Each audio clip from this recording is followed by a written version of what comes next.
Good evening, everybody. Good evening, wherever you are in the world. Good day if you're in America. This is the Midweek Wire. I'm Patrick Henningsen, your host. Thank you for joining us.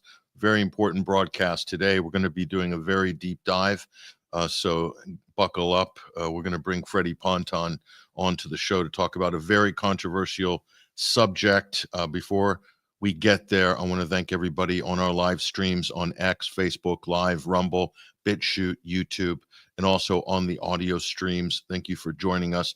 And of course, at 21stcenturywire.com, we're running a live stream there as well. Again, if you miss any of the live broadcasts, you can catch us at our website, 21stcenturywire.com. You can see the link at the bottom of the ticker tape on the screen here.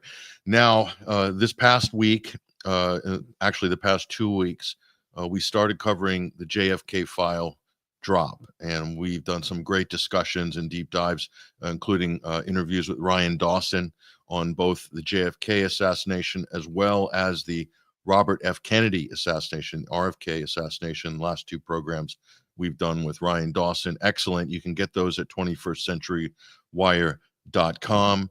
And so where does that bring us in this story?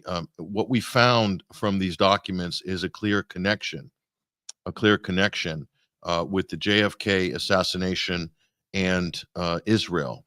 The activities of the Israeli intelligence working with the mob and the CIA through an agent known as James Jesus Angleton, who was really the exclusive Israeli liaison, if you will, with the CIA, working on behalf and almost exclusively for the state of Israel.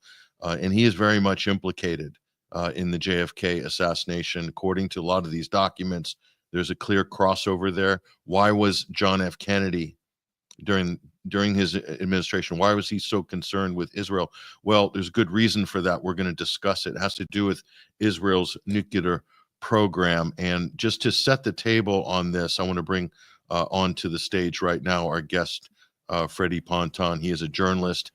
He is a contributor at 21stcenturywire.com. And Freddie, well, first of all, welcome to this special edition of the Midweek Wire. Great to have you.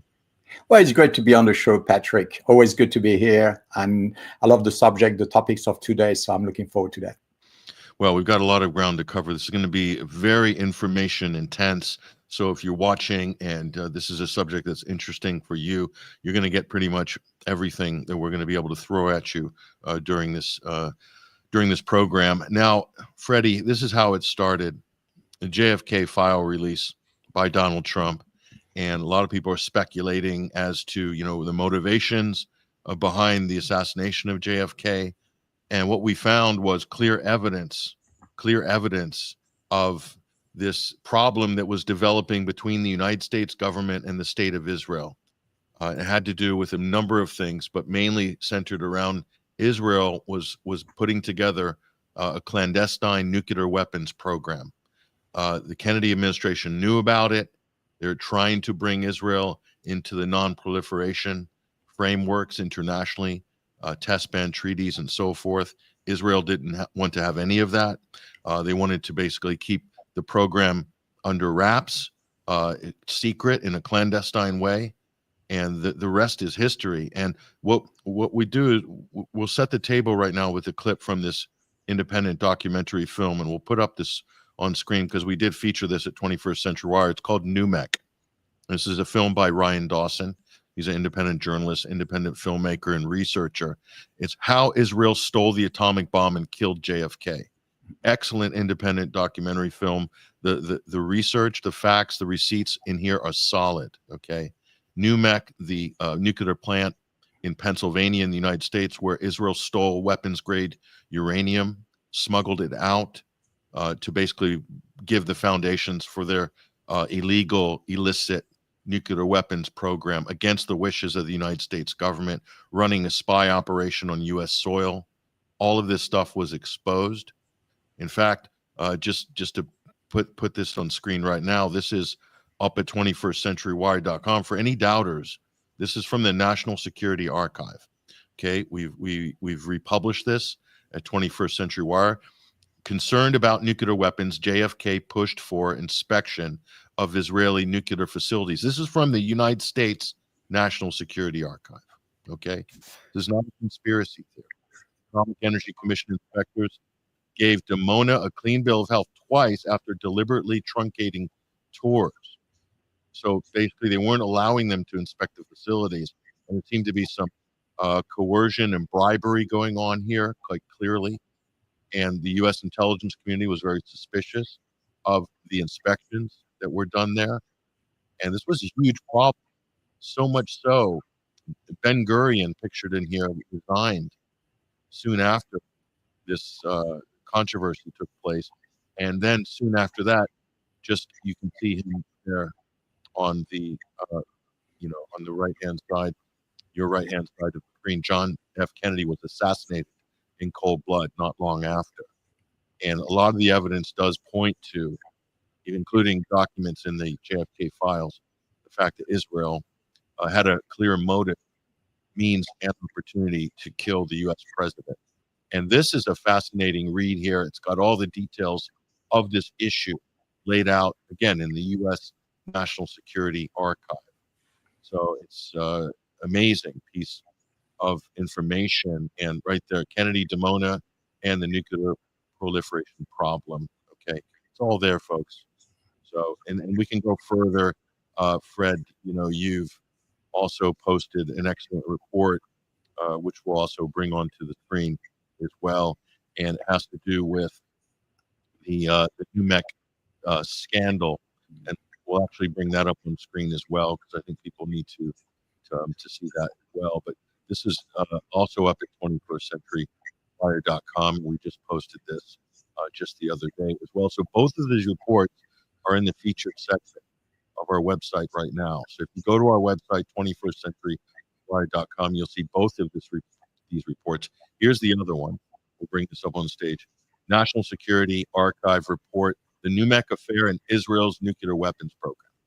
Very well documented here, okay? Very well documented. And we'll bring this up here. And we're going to play as well. We'll come back to it, but we'll come back. There's a great video on here by an independent journalist, Jaleesa Dugro, which we will play as well in a moment. But, I mean, Fred, the details in here. NUMEC did highly enriched uranium from the U.S. aid Israel's nuclear weapons program. Quite clearly, it did. And just to set the table as well, we're going to play a little clip from Ryan Dawson's independent documentary film, NUMEC. We'll play this right now. Following the failed 1956 attack on Egypt, David Ben-Gurion sent his protege, Shimon Peres, the future Prime Minister of Israel, to Paris following the war, with the mission of acquiring nuclear technology from the French, which the Israelis themselves could not develop. They made a secret deal in 1957, where the French would provide Israel with nuclear technology and associated training. Covertly, hiding in the Negev desert, the French built a plutonium-based nuclear plant in Dimona for the Israelis.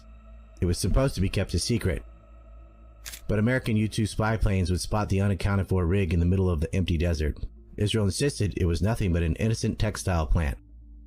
The United States demanded inspections of the site.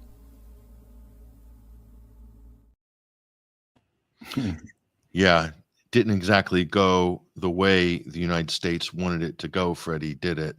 And that brings us to the story, which we're going to be focusing on today. And this is really what we're talking about here. Let's just call it, Fred, the nuclear quid pro quo. The Israeli and the French government, their joint nuclear weapons program, secret nuclear weapons program. This is the most extraordinary story, Freddie. This is a huge scandal that most people do not know about, but has massive implications on the global security architecture, the UN Security Council, the fact that France sits on the UN Security Council, and the fact that Israel to this day, Freddie, with undeclared arsenal of nuclear warheads, some say up over 300 nuclear warheads Israel has, and with no oversight. They're not a party to any arms treaty or nuclear non-proliferation, no IAEA inspections, none of that. And France is right here at the heart of this scandal. Freddie, this is an absolutely extraordinary story. I just want to give you the floor just to get us going on this. And we have a lot of evidence and a story that I think needs to be told here, which I hope we'll be able to do during this program. But go ahead, Freddie. Well, thank you, Patrick. I'm glad you show Ryan Dawson a documentary, even if it's a snippet of it. It's very important. It's extremely well made. And for researchers like myself, of course, we love the details. And I think for people that will look and watch this documentary, they will appreciate the amount of work that went into it. So I really commend the work of Ryan Dawson on that. But yes, it's absolutely right. Everything that he actually outlined in this documentary is pretty much what I'm getting as well. It's the story of a network, really. What really the main picture that comes out of this documentary is this vast network that is operating in support of Israel, whether it's in support of the Zionist cause or whether it is in support of the Greater Israel Project, which goes hand in hand with what we are currently experimenting and seeing on television every day. So it's very worrying, of course, and as you rightly stated, it's unbelievable that the United Nations Security Council has not done more effort to investigate and force Israel to open the gates, basically, because it is not a secret any longer. And as I will demonstrate today, we can see that the same network or same kind of network basically at play in the United States to facilitate all sorts of programs which are pretty much clandestine in nature. The same happened in France, and it's well established. Now, I didn't know there was so much information actually available in France, and when you go through it very quickly, you realize that from 1949 onwards, this is when the Israeli nuclear program was actually launched, although the conversation takes place over a period of 5-6 years, ongoing primarily with the United States, but the United States doesn't want to have to do anything with it. First of all, the prospect of China and France joining the exclusive club of the nuclear power is already a problem. Say they certainly don't want to add on top of that the nuclearizations of the Middle East, if you will, and they're going to try to stop that at all costs. But like any government, there are back doors. There are these back channels where conversations are taking place, and we can see that very quickly from 1954 onwards. With Ben Gurion coming to Paris after it's been refused by the United States and said, look, I think there is something to be done here. And he's offering a mutual assistance in developing the bomb. On one side, if you will, he understands that France is very advanced as far as research and development in the nuclear field. And on the other side, he also knows, and he's going to prey on that, if you will, that the French are still feeling guilty over events that have taken place at the end of the Second World War with regards to the transfer of Jews into concentration camps, some kind of a helping hand, if you will, with the Nazi at the time, and France feel extremely guilty at the time. So the socialists that are in powers within the 50s clearly, are very keen, are very open to the idea of helping Israel. And Israel is a young state. I mean, 1949 is literally a year after the Nakba, the catastrophe about Palestinians being moved and removed from their lands, and a lot of violence that accompany, obviously, these operations. And what I found really unbelievable, Patrick, is that at this particular time, you move into a new regions. Most of the Jewish people that move into Israel are not from Israel, they're from Europe, from Eastern Europe, from different places. And they come here, and the first thing they have in mind, it's literally to launch a nuclear program. And that's very interesting in understanding the mindset, if you will, because you can think that way unless you're fearful, fearful for your future, for the stability of the country, or you're simply already have in mind that you need to acquire this nuclear deterrence capability and send a very, very strong signal to your neighbors that there is a new sheriff in town.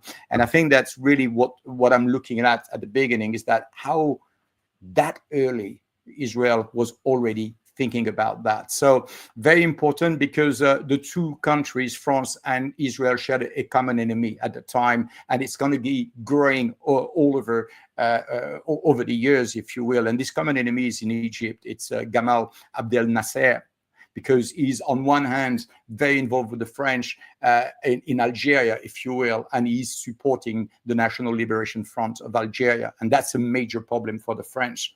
And on the other side, he's also supporting the Palestinian cause. So, if you will, there is two elements there that create, if you will, a common enemy. And that is under on this bridge, if you will, that this cooperation is going to be built, because everyone's saying basically an interest in cooperating, and it pretty much aligned. France is very much supportive of Israel, of the Israeli project, if you will, and all they need is to be sold. And that's exactly what Ben-Gurion is going to do. He's going to prepare a strategy. He's going to work behind the scenes to set up and to activate his network in France, to take him to the highest level within our governments, to start basically the process of procurement, first of all, with buying tanks, buying planes, and then as soon as that trust is in place, then it'll move on to the discussions with regards to the nuclear program, which people have come to know as the Dimona program. So just we got to tell us what we're looking at here. I mean, this is the aerial shot of the Dimona plant in the Negev desert in Israel, and so it's our understanding France built this plant basically. Israel did not have the ability to do this on their own. Tell us how this story comes about, and then we'll move along here. And there's some persons of interest you want to introduce along this storyline, which we'll do. But Dimona, how did this happen? Well, Dimona is a replicate of a research and development and nuclear power plant in France. Okay, that is called Saclay, and we'll put a picture up in a moment. But what's really interesting is that there is a lot of things that happens when you want to launch a nuclear power program. First of all, you need to decide whether it's going to be a civilian nuclear power program just to get electricity, and or you're going to want in the long term to develop a military a nuclear program, and that's a complete different game. So what you're seeing here, it's obviously an advanced version whereby you have a nuclear facility with a normal reactors, and then comes on top of that a plutonium separation plant that's going to basically recondition the fuel, the waste fuel. Normally the waste fuel is sent back to France for chemical, if you will, treatments. Okay, that's what it is. If you have just a normal civilian nuclear plant, you don't need that fuel waste, if you will, from the reactor. But here in this case, with the plutoniums and the separation plant, it allows you to develop a nuclear weapon to manufacture nuclear warheads, and that's exactly really interesting, because the way this deal is set up, Patrick, is that France has a lot of advanced technology in terms of developing the nuclear civilian program. They have it. They've been very successful in France, and it's growing up at a very fast pace. But on the other side, France is lacking of knowledge in the military sector, and France is very, very keen on acquiring the nuclear weapon, if you will, the nuclear bomb. But for that, they need the help, and the only people that can provide that help is the United States, and the United States at the time is not prepared to give that kind of knowledge, that expertise to France. So Israel come up with the idea of proposing to France to have a trade, if you will, and the deal is very simple. You build for us Dimona, which we see on that pictures, and on the other side, we basically going to provide you with all the blueprints to build a military nuclear weapon.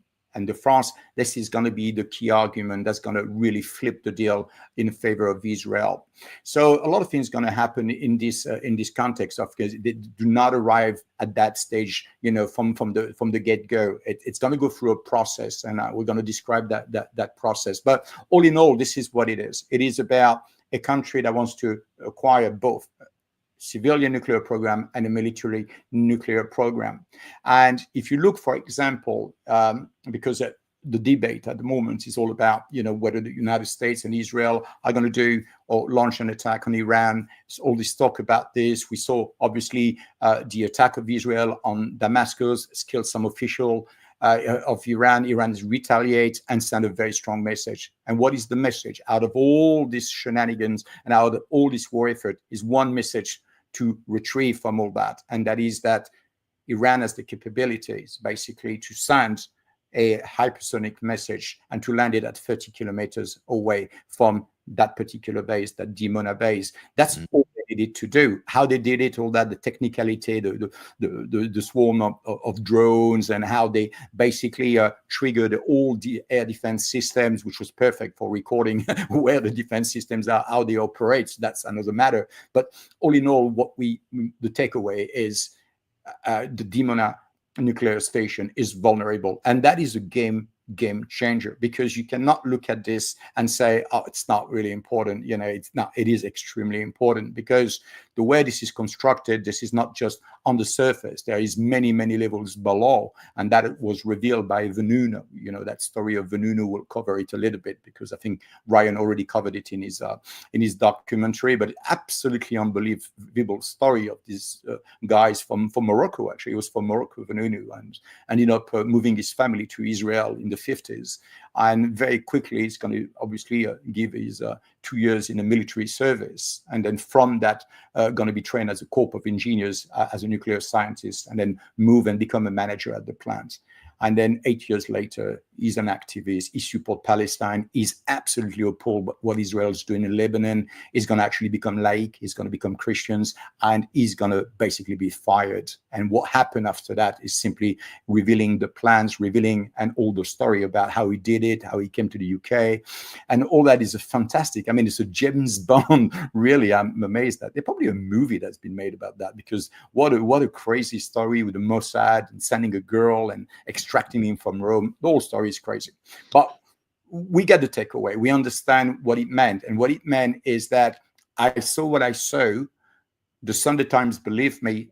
And if you don't believe that story, well, believe the Israeli, because they put me 18 years in jail. Yeah. And most of it was in isolation. Yeah, we'll get to the Venunu story, because I know might come a little bit later. But so hold that thought on Sure. Mordecai Venunu.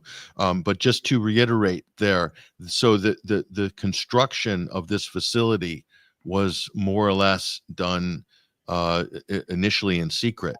That's the main point. It was done in secret with the French. So this was it's a complete clandestine. So clandestine. Yeah.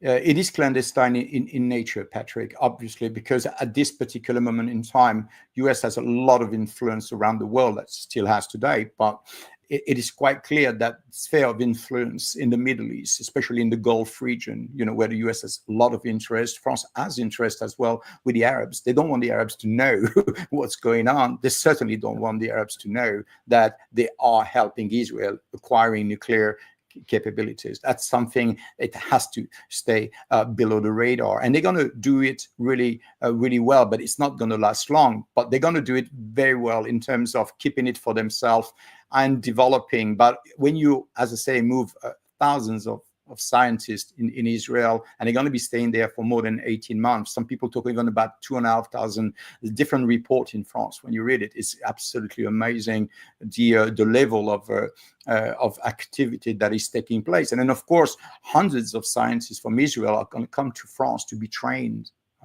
in France. So before that happened, of course, they needed a plan. And Ben-Gurion is going to send his little protege, Shimon Peres.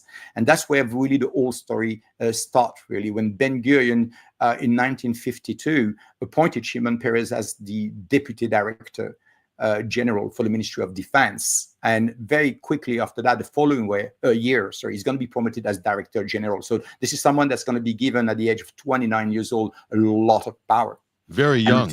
Very young. He's very young. Yeah. He spotted the leadership. He spotted someone that comes out of a kibbutz. That's his story. Yeah. We have documentaries in France where he's interviewed, and he explained his life in the kibbutz and so on, and how he got to this very high level position in the Ministry of Defense.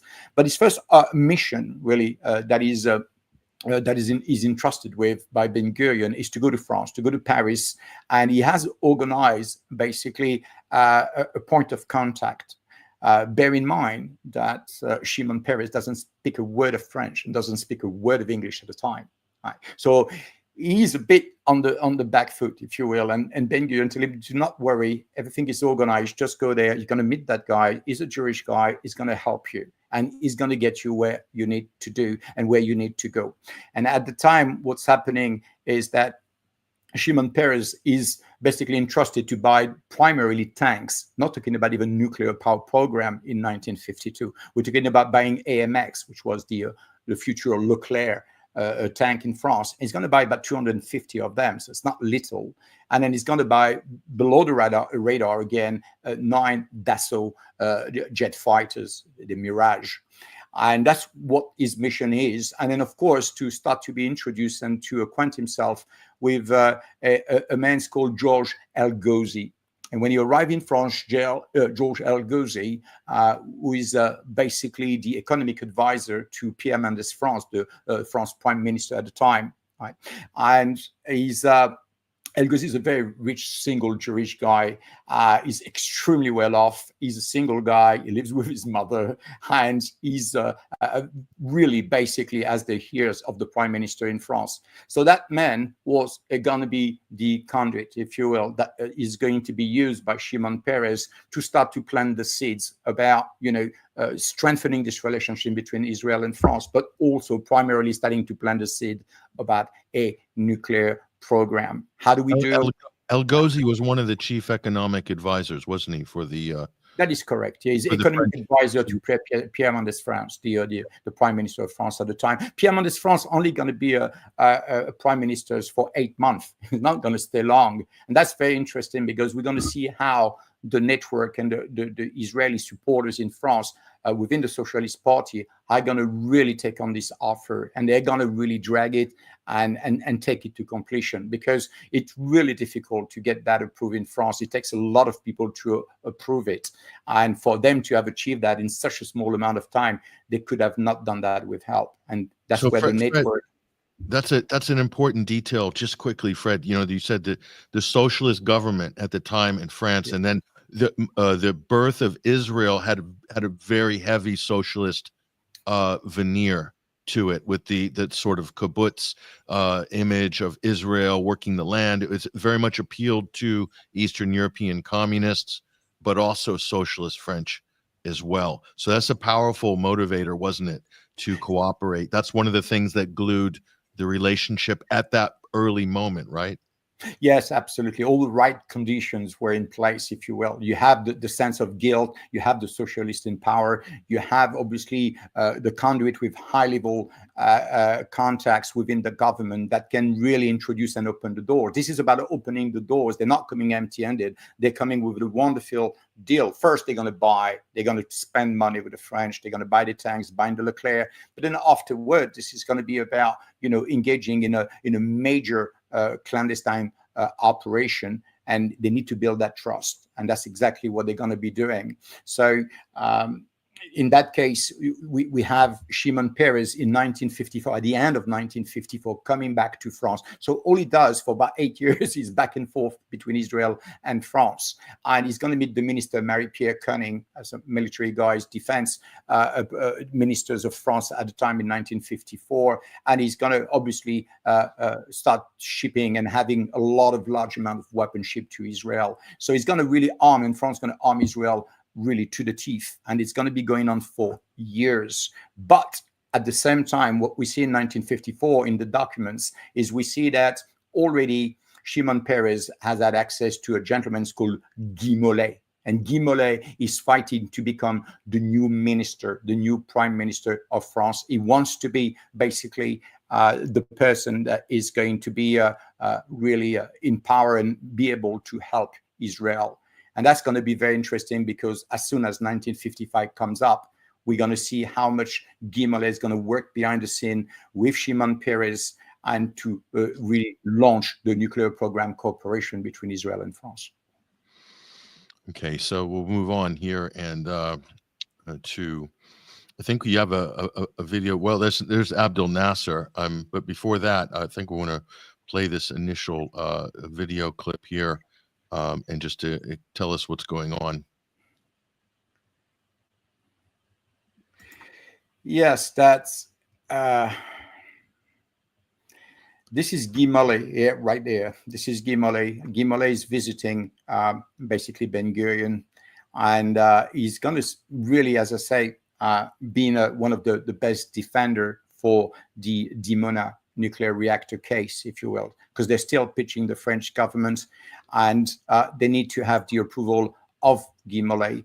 And they're gonna really, we don't know how much, how close they got to him, but it is quite clear that he was a big supporter of Israel. And at that time, I think it was quite clear that Shimon Peres had a great talent. He was a great speaker, although he couldn't speak much in English and French, but his presence, and he has the ability really to convince people. And I don't know, perhaps there was money, or we don't know. That we'll never know. This is going to be remaining obviously classified, and these are personal relationship, again, through the Jewish network in France. So we don't know. But what also we understand as well with Guy Mollet is that Guy Mollet is going to play an important role as well at the early part during the planning of the Suez crisis. So he's going to be very much involved, and he's going to be, of course, a big supporter of Israel again. So that's already setting up the relationships, working together. And of course, France has a very strong strategy with regards to the Suez Canal with Britain as well. So they're all going to conspire about taking out Nasser. And obviously things will go as the history has told us. Yeah, that's some archival footage here, which you provided us. There's Ben Gurion there. So there's that. And then so back to this man, Gamal Abdel Nasser, who was the leader of Egypt, Arab nationalist, big concern for a lot of people, big concern for the U.S., big concern for the state of Israel and their allies. Obviously, that makes them a concern for France as well, considering the alliances, Freddie, at the time. So yeah. Just tell us how this fits into the story. Well, the main problem, if you will, for France, as far as France is concerned, is really the problem with the FLN, the National Liberation Front of Algeria. And that becomes a major problem, a lot of instability, a lot of fighting, a lot of resistance going on.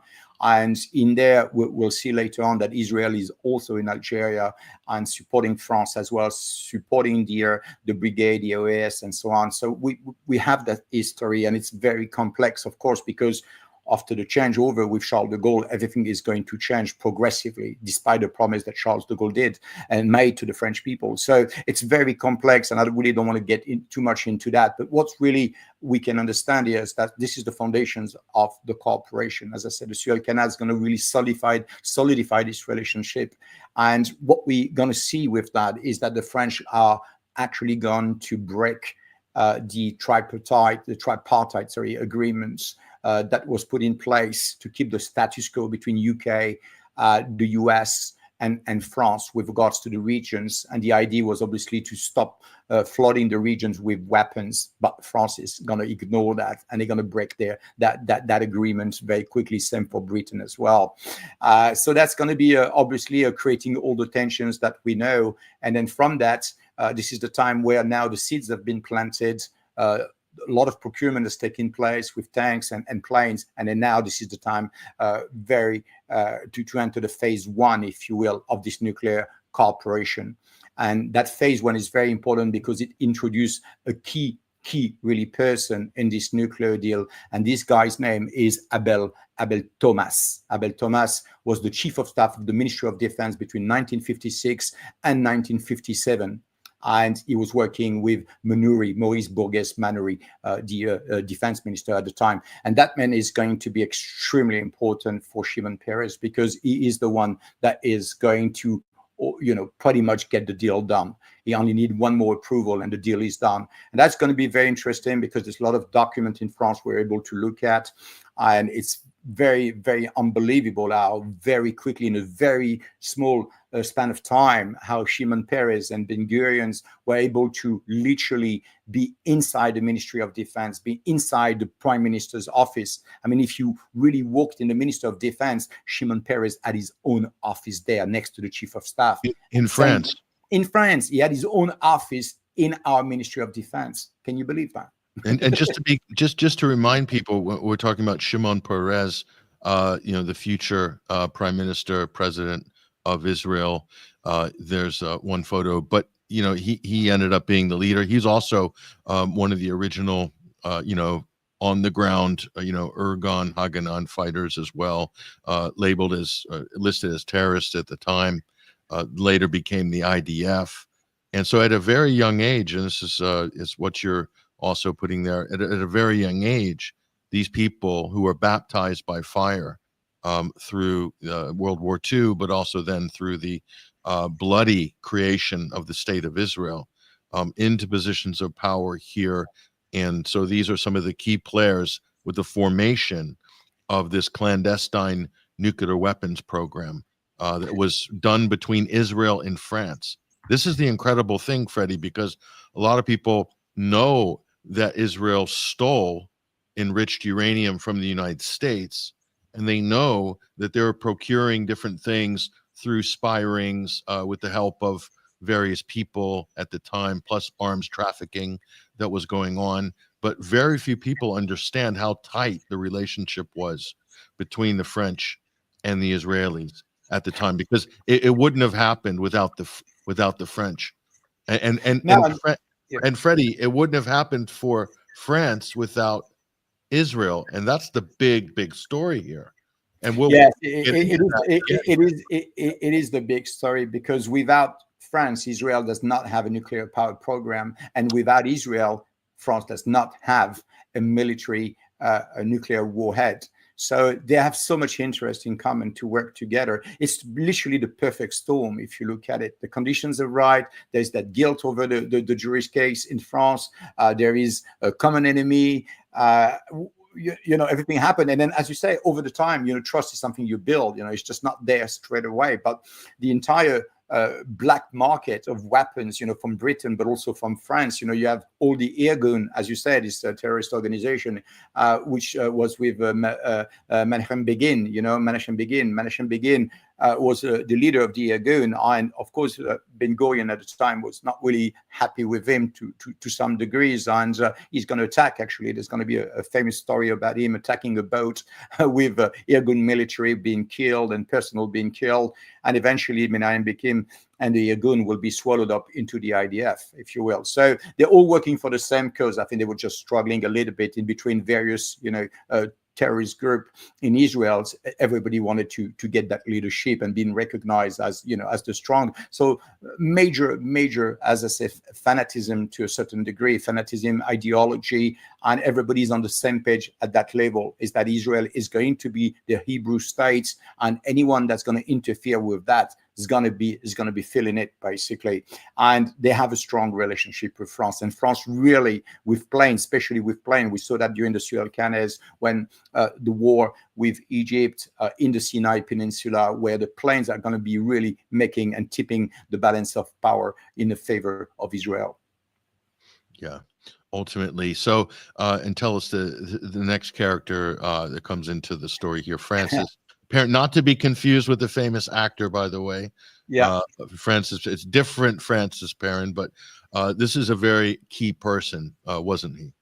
He's more than the key person. Is that without him, you don't have a deal. So we saw earlier Abel Thomas, how important this guy is, because of his access and his closeness to Francis Perrin. And Francis Perrin is the director of the Atomic Energy Commission.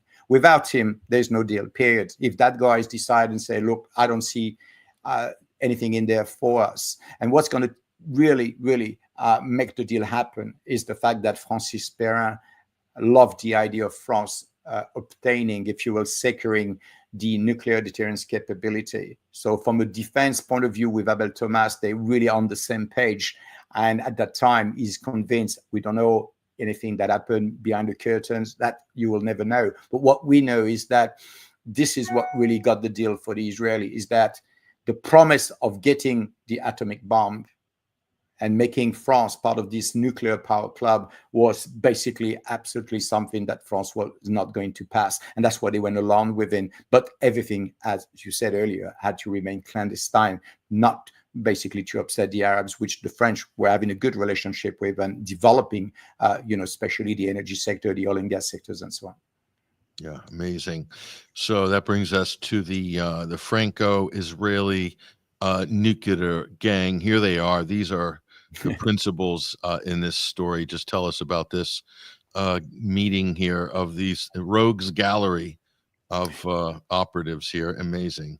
Yeah, they're all pretty much there with Ben Gurions and so on, and of course Shimon Peres. It's just basically those that participated on behalf of Israel, basically to the completion. They know how the nuclear gang, the Israeli Franco nuclear gang. These are those that are making it happen. Very powerful people, and these people are heroes in Israel because they've really brought Israel to a level that is making Israel an extremely influential partner for the United States and France in the Middle East. That deterrence, that knowledge that now not only they have access to nuclear technology for civilian, for creating electricity, but also the knowledge that basically they've acquired and developed over the years, of course, that nuclear capabilities from a military point of view.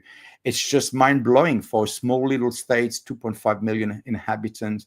How on earth these people need, and why would they need a nuclear a program, if you will? And as I say, Iran, 1950s, they went into this program. You remember with Dwight Eisenhower, they started this program under the Atoms for Peace. That's how Iran started their nuclear power project. The first thing Iran did is they actually signed the non-proliferation treaty and automatically allowed the IAEA to come, and the inspectors to come to make sure that this was indeed a nuclear power for civilian purposes, for peaceful purposes. Yeah, the first reactor it was given by the United States to the Iranians. That is correct. It's in the basement of the University of Tehran, if I'm not mistaken. Yeah, that is correct. And so that was given to them by the U.S. So the U.S. Started the Iranian civilian nuclear program. Yeah, absolutely. The U.S. administration under Dwight Eisenhower was very much in favor. I mean, the famous speech, about atoms for peace is really essential in the strategy in the U.S. is to say we have a great technology here. We have something that the U.S. wanted to become a major players in the nuclear industry, and that's something that they wanted to do, and promoting peace in the same way. So having this very transparent process where inspectors are allowed to come, it really create bonds, it create trust. Say, okay, these guys, they're open. So it's really about establishing the kind of people you're dealing with, the kind of country. Can it be trusted or can it not be trusted? And at the time, Iran was that. Well, of course, afterwards, after the revolution, everything changed. And especially what people do not mention is after the revolution in Iran, Iran was aware of this program. They were aware that Israel has acquired nuclear technology, and they were very much aware of the Dimona program. So it is quite clear that later down the line, they knew that they had to maintain and to keep their nuclear facilities. And this is at that time Iran moved towards developing and enriching uranium as well. There's no doubt they did it because they would not let Israel do that in front of them and them not doing anything. Where is the program now? I have no idea. Everybody's guessing at the moment, but it is quite clear that they're not going to be deterred, if you will, by a nuclear power just around the corner and them being left basically hanging out their drive.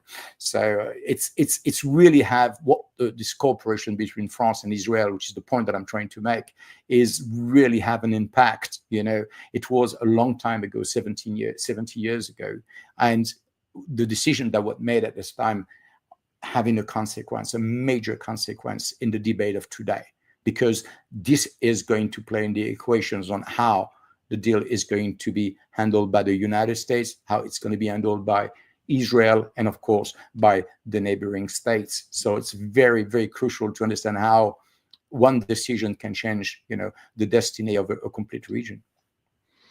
Yes, indeed. So that brings us to this is a book, and again, this is important as well. There's a lot of reference material that's not available so much in English, but which you have kind of introduced here. This is one of those key pieces of text, isn't it? Yes, absolutely. 1956, France did not have as I said, the acquired knowledge to create an atomic bomb, which is what Israel was interested in. And what we were able to gather in a lot of informations on how this was done, how the entire program was developed, if you will, who were the actors.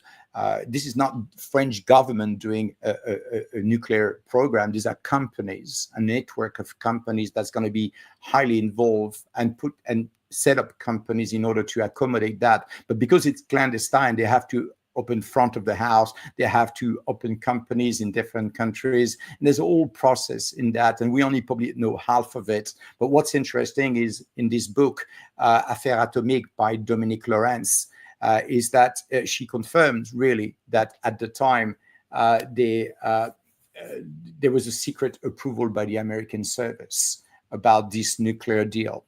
And that really changes all the story that I've heard so far, because what we are told is America didn't want to have anything to do with that, and they didn't want Israel to have a nuclear program. But the backdoor conversation were happening, and you had René Coty at the time, the French president, speaking with Dwight Eisenhower and entertaining these conversations, obviously behind the curtain, behind closed door, and discussing basically how they're going to handle that, because it was becoming big, and it was becoming so big that the United States had to get involved. So there was a chaperoning a little bit going on here. And it is quite clear to me from the book and from other books that I've had the opportunity to review. It's quite clear that the America were not in the dark, as we were told. There were a lot of people in the dark, but not all of them. Yeah. And so it's also what was going on historically at the time, the Suez Crisis in 1956, that basically changed the realignment of the power distribution in the Middle East, because that's kind of regarded by many people, Freddie, as the end of the British Empire. Well and truly, it's when Britain basically was pushed off of their pedestal in the Middle East, that they had been in the top position for so long, and the United States kind of moved in. So America became, so before it was the British and the French, before the Suez Crisis, and because of the outcome of the Suez Crisis and the fact that, the United States basically temporarily anyway took Egypt's position there to stabilize the situation. Eisenhower, as you said, that was basically, the Israelis took that also as a point of urgency to work with the French, didn't they? They really fast-tracked this nuclear effort. A lot of it had to do with the geopolitics in the region, didn't it? Absolutely. I mean, securing the Suez Canal was very important for the United States and also for French and Britain, but it's not really just that. It's the way they did it. The way they did it made it really, and created scars, in the region, really. Because if you look at the end of the Suez Canal crisis, you get 40 ships at the bottom of the canal. You can't use the canal, and the canal was blocked for quite a long period of time. So what we are seeing here, and if you look at today, if you just kind of transpose what happened there at the time, and if you look at now today's in a region where the United States has probably only 3% of its global trade going through the Canal of Suez, it's not a region that is that important for the US. It is not. It's not that much, but this is about partners. This is about, helping partners, securing the deals, helping Israel, helping those that are considered as allying countries or partners of the United States. So this is not about the United States itself. This is about securing their geopolitical and the sphere of influence of their partner in the region. So that's, as I say, it's a very complex, and we could talk about it for hours. But what's really important here is Israel make the best out of all the situation that occurs, and they really did the best, and that's really very important, because the way this nuclear deal, as I say, was articulated, if you will, we still have to answer the main questions: is how on earth Israel got the blueprints, got all the documents, all the details, all the information that is necessary to build a nuclear warhead. They're not American. They don't have access to American classified, probably the highest classified thematic in the United States. So how does it get to that?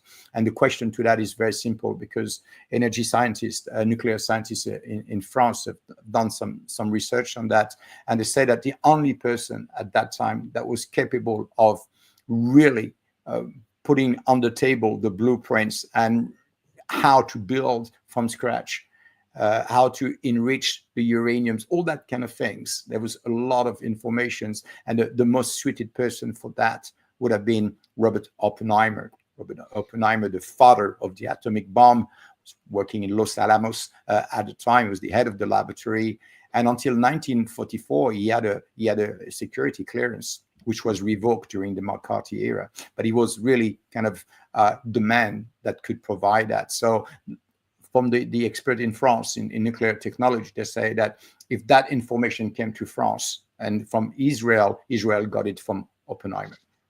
So there's a picture of Dr. Robert Oppenheimer there. He's, I believe, he's on our left-hand side.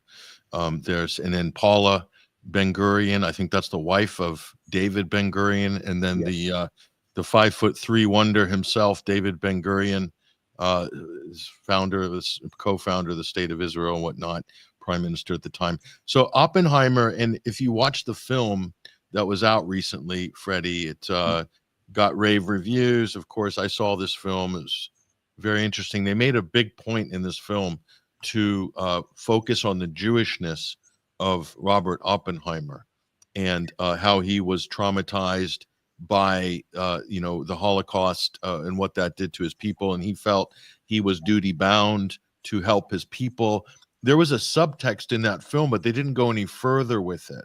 But this is where the story went, right? It went straight to Israel. That's not covered in the film, you see. No, they don't cover it in the movie, and of course the reason why is because it's scheduled. If you look, when you lose your security clearance, especially at the highest level, we're above zebra clearance. This is way much higher, and or Q clearance. So what we're talking about here is the man that obviously has a particular affection for Israel, or at least the Israeli project. And as you said, his history, his own personal experience through the Second World War will make him definitely a very strong supporter and ally of Ben-Gurion. And that is the reason you can see that you don't bring your wife on these kind of things unless there is a personal relationship. This is a personal pictures, and this is in 1958. What's interesting about this timing is that Oppenheimer has no longer his security clearance. He's only going to get it back in 1963. So there is a period here which coincides directly with the nuclear program in between France and Israel. All right. And that's really interesting because 1954, he's out, he cannot have that security clearance. So what does he do for 8 years? What does he do? Well, he's going to cooperate. And there is a parallel story to that nobody knows about, but it links back because we have French scientists, American scientists, but marrying a French person here in Aix-en-Provence, which work at Los Alamos. It's the guys called Malina. So it's a long story, but he married Christine Maxwell, one of the Robert Maxwell daughter. And there's a long story about that because there is definitely an intelligence conduit here from Israel. And it's not surprising that we find that guy working for Los Alamos and being a rocket scientist there and developing rockets and so on. So it is a lot of things that grips into that. And again, this is part of the network. And again, we have the Maxwell reappearing out of the blue. That's a story that's never been told. But Malina is someone, people that are interested in that, with Christine Maxwell. You want to look into that because you'll find him. He was born in America, in Texas, I think. So very interesting story. But to go back to Oppenheimer, I have absolutely no doubt in my mind, looking at various documents, various people that knows what they're talking about in France, especially in the nuclear industry. I think there's no doubt that Oppenheimer was the conduit for Israel to obtain all that documentation, and they traded it with the French. Yeah, no, clearly. So that's kind of a triangle of sorts, but clandestine, a clandestine triangle. They're unbelievable how this all turned out in the end here. And then the story does move on a little bit, and that brings us to the next character here, Arnon Milchan. Very interesting person, Freddie. Tell us about this gentleman. Well, he's an Israeli billionaire, he's a businessman, he's a film producer, but more importantly, he's a former spy. And, from his own admission, we know that later in life, he's going to not confess, but just say, oh, yes, I work with Israeli and I've helped them for a very long time. Now, what's interesting about Arnon Milchan is was recruited in the early 60s by Israeli secretive, very secret economic spy unit, and he was known as the Lakam. And he was part of the Lakam. And that's how, with his network in Hollywood and high level, obviously, network in the United States, he was able to help within in his own right, if you will. He was able to acquire vital informations about the United States positions on the Israeli nuclear program and activities, what was going on, and more importantly, later on, we'll see that he will be the man that's going to provide the triggers, the triggers for the particular atomic bomb. It needs very specific equipment, and that piece of equipment and how to build it was acquired by Milchan. So again, that's what Ryan Dawson shows in his movie. This is not something you have to have the complete piece of the puzzle and understanding how this web, of course, of pro-Zionist, of pro-Jewish states, if you will, are prepared to do it on a voluntary basis or maybe on a compensated basis. We don't really know. Or we know in France, we call them the Sayanim. The Sayanims are simply, basically, agents of Israel on a voluntary basis, provide help and support within various cross sections of the government as well as in the corporate world. So there's a complete web of people that are prepared to work for Israel, to support the Israeli cause, whether it's Zionism, whether it's ideology, or simply because they want to return eventually at some stage to Israel. And that's the web that Ryan Dawson is describing, and Milchan is an important piece of that. And there he is later in life, as after JFK, the film there. This is with Benjamin Netanyahu, his very close friend and colleague, associate. So clearly an operative of Israeli interests at an extremely high level with massive influence in the United States as well. Yeah. So a bit of a super spy, if you will, a bit of a Robert Maxwell sort of level, isn't he? Yes, completely, and he owns it as well, which is really what is incredible. When you're capable of coming forward and say, "Yeah, I took stuff from you. I did it." There is a level of comfort, if you will, that clearly should really worry the American people. Mm-hmm. These are foreign agents. That's why JFK was so adamant about having the AIPAC and the Zionist Organization Association, the ZOA, to become basically unregistered as a foreign agent, because they are foreign agents and they influence in in politics, and with the money and with the networks they have in place for many, many years, they have taken almost control of America's foreign policies to some degrees. And that seems to be what is electing a president is all about. And I think there was some testimonies I was reading not so long ago about JFK meeting some very important within the Jewish community. And they told them, look, we support you, but you have to give us control over your foreign policy. We're never going to trust you with anything unless we have that control and the guarantee. So security guarantee, foreign policy guarantee is how you get elected, and you'll get all the money in the world that you want. That's the deal you are prepared to sign. And what we are saying today with the Trump's policy and the knots at the National Security Council and all this nonsense about attacking the Houthis when there's nothing in there for the United States.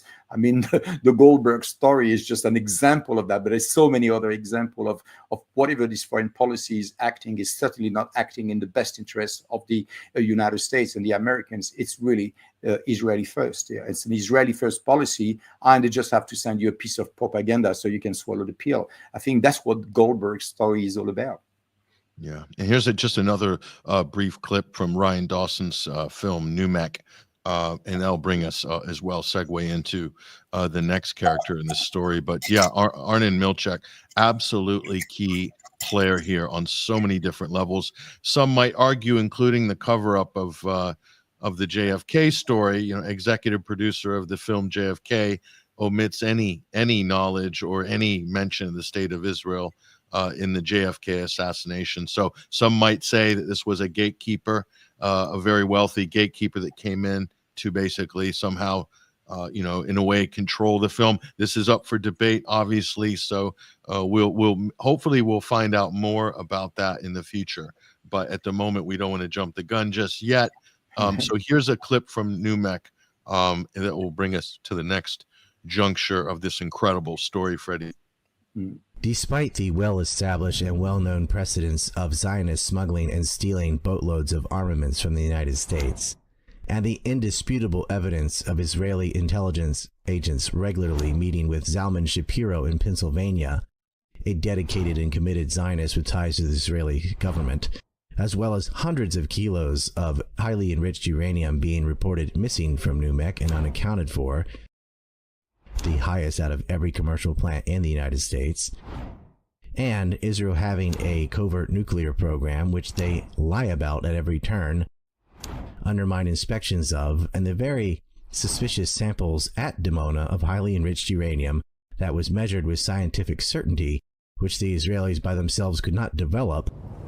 The notion that highly enriched uranium was diverted from the United States to Israel was challenged. Hardly a hardly challengeable story. The evidence is all there, Freddie, and that brings us to a very interesting character here, this gentleman. Zalman Shapiro, yes.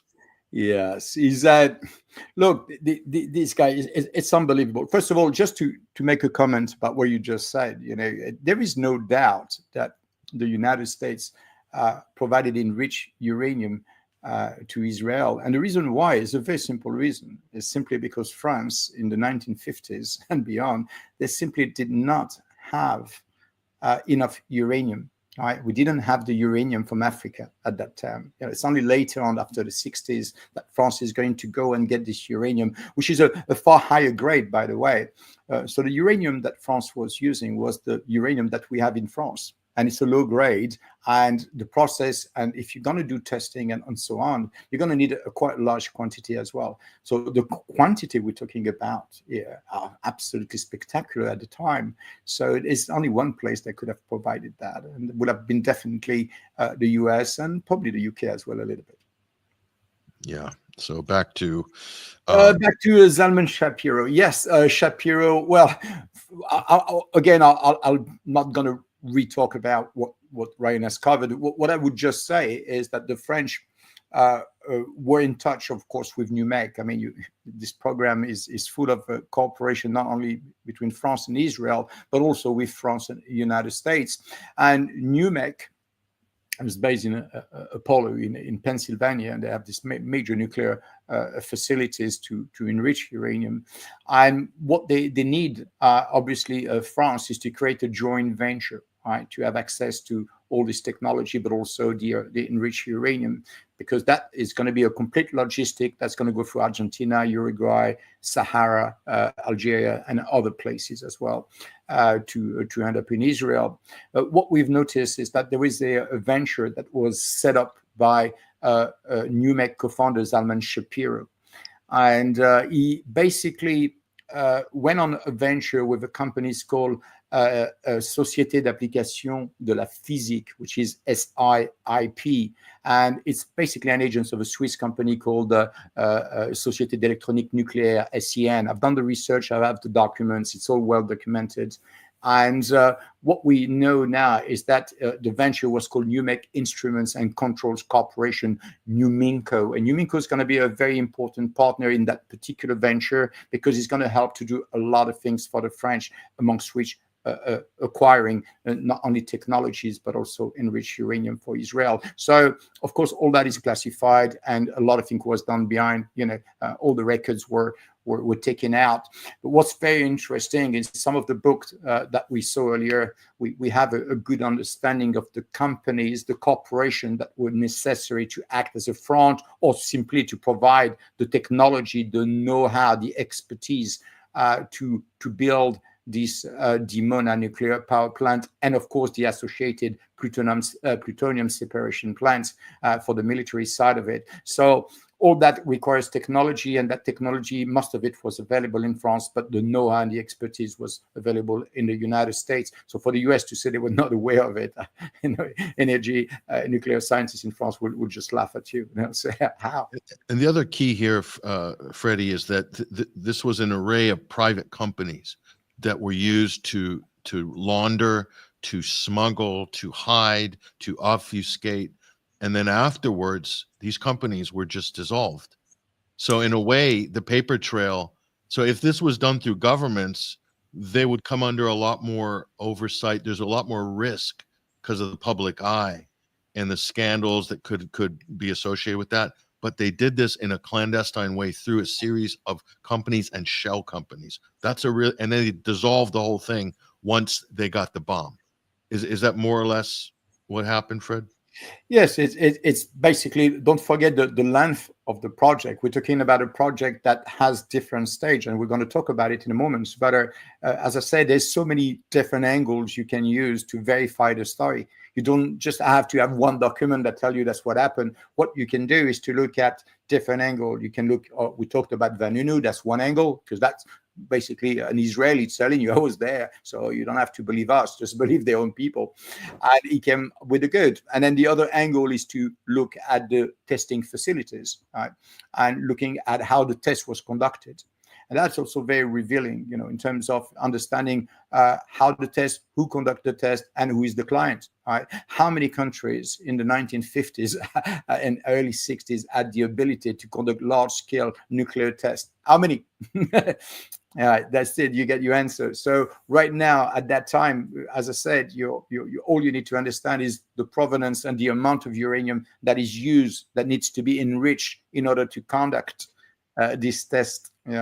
And when you understand that the amount, of course, that we had available in France was not enough to justify all these tests, surely France is testing not only for French nuclear weapons, France is testing for at least two other countries, namely Israel and apartheid South Africa. Aha. And this is one of the keys of the whole story, is that Israel could not do its testing by itself, didn't have the ability, but France did. France had colonial territories that were more or less out of the way. We're talking about the Sahara Desert in Africa, and we're talking about the Southeast Asian and South Pacific atoll regions, archipelagos in the South Pacific. And that's, so are you saying, Freddie, that's where Israel's weapons were tested by France? Is that what you're saying? 100%, and we can prove it as well, because this is not even classified, but the list of complete nuclear tests conducted by the French government from 1960, at least the data that I have that I'll show you now. I'll bring that up on the screen. Yeah, for a period of 8-9 years, you're going to see something very interesting. And what's interesting is, as I say, it's the progression, right? There's going to be two areas, as you just said. The first area is going to be in the Sahara, right? So they're going to use two major sites. One of the sites here that is known in the Sahara for nuclear testing tunnels is Regan Hamoudia, right? And you can see the date. The first start of the nuclear test is on the 13th of February 1960, right? Started a bit earlier, but we'll accommodate ourselves with that. Regan Amuda. These are basically tests that are conducted in the air. So it's mid-air, 30, 40 meters, and they're going to use maybe 0.6 kilotons, 69 kilotons. It's a very small bomb. This is not something for the French government. They're quite sure of it. But this is not really at this stage very interesting, because they're going to also start to conduct tests in underground. So they're going to use dig tunnels under the sand, and then they're going to start to blow up things there in the Sahara Desert. And that's going to be very interesting, because really when the nuclear scientists, experts look at this data, the place they tell you to look into is 1966. And that's a very, very important moment, because you can clearly see that by August 1966, you have basically tests that are conducted on the 11th of August, on the 24th of August, and the 4th of September. Well, September and October. Yeah. So literally just over a week, they conduct 3 tests. Okay, 3 tests. One's called Betelgeuse, the other one's called Rigel, the other one's called Sirius. Well, experts are saying that France did not have the capacity to develop and to produce a testing and uranium for testing for 3 bombs at that same time in a period of a week. It'll take a month just to analyze basically the material, to be able to go back to the lab, all the conditions that needs to be in place, basically to collect, of course, the evidence, and to be able to formulate some kind of outcome to see whether your weapons is actually providing the effect that is intended. And we're still talking about small amounts here, but already that France could not do it. And when we know that Betelgeuse was for France, Rigel was for Israel, and we know that Sirius was for South African apartheid South Africa. So this is going to be basically a pattern that's going to be repeated for a long time, especially for the aerial, those these tests that are occurring mid-air. Some of them are low altitude, 50, 60 meters, but they tend to go, when they get bigger, with larger amounts. When you talk about hundreds and hundreds of kilotons all the way up to megatons, then they're going to go further up in the atmosphere, 600, 900 meters, and they're going to use balloons, and they're going to blow these uranium bombs, and to really, and a complete logistic around that with plane, missiles. It's unbelievable what it takes actually to conduct a nuclear test safely, or so-called safely, because it was not that safe. We'll go that in a moment. So Sahara was a very important moment. And of course, further down the line, if you go in the document, you will see that they're going to be moving to a different region. And they're going to move to different regions, and the areas where the French conduct their test is in French Polynesia. There's 2 major islands, but there's other couple of islands that they've used as well, but mainly Mururoa, very important place for the French, where they conducted all the tests there, but it's in the French Polynesia. And that's very interesting there, because the way they did it, and the pictures, the movies that were actually, the films that we were able to watch from it are very impressive. There's no way Israel had access to that. Absolutely zero. Right? So these nuclear power programs involve 2 things.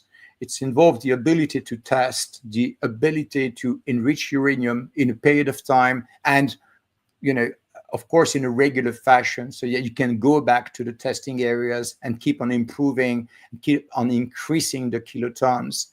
And if you look here, I've outlined it in the documents, you will see that you arrive at a moment where they're using 2,600 kilotons of uranium, enriched uranium. We're talking about 2.6 megaton. Just to give you an idea, Nagasaki was 21 kiloton, Hiroshima was 13 kiloton. And these guys are dealing with thousands, 24.6 megaton, 2,600 kilotons. It's huge. And this kind of blast mid-air, you'll blow that above a city like Istanbul or Ankara, it'll disappear in 20 seconds. It'll be vaporized. Yeah. So this was serious nuclear ambitions here, and we'll come back to that, Freddie, because I know this. We're going to circle back to that in a minute because it's so important, the technical side. So I wanted to jump to that, but we have a video clip here of with JFK, I believe JFK and Charles de Gaulle. If I've got this correct, and just tell us, describe to us what's going on here. Oh yes, that's well, we in 1961, you know, so de Gaulle is elected in 1958 as the new president of France. Really, the end of 1958. He actually entered his office in January 1959. And what's really interesting is that John Fitzgerald Kennedy, JFK, became president in 1961. So, and he's going to basically come to Paris to meet with Charles de Gaulle, and they pretty much have the same concern about this program because they both inherited of the situation. So when Charles de Gaulle come to office, the first thing is really going after is basically the standardization of this nuclear program because it's clandestine. There's no monitoring. Nobody has been able to send any inspectors. And at that moment in time, he's going to put a lot of pressure on the Israeli to basically send the NPT, allow the inspectors to come in. And he's going to be quite pushy about it, very pushy indeed.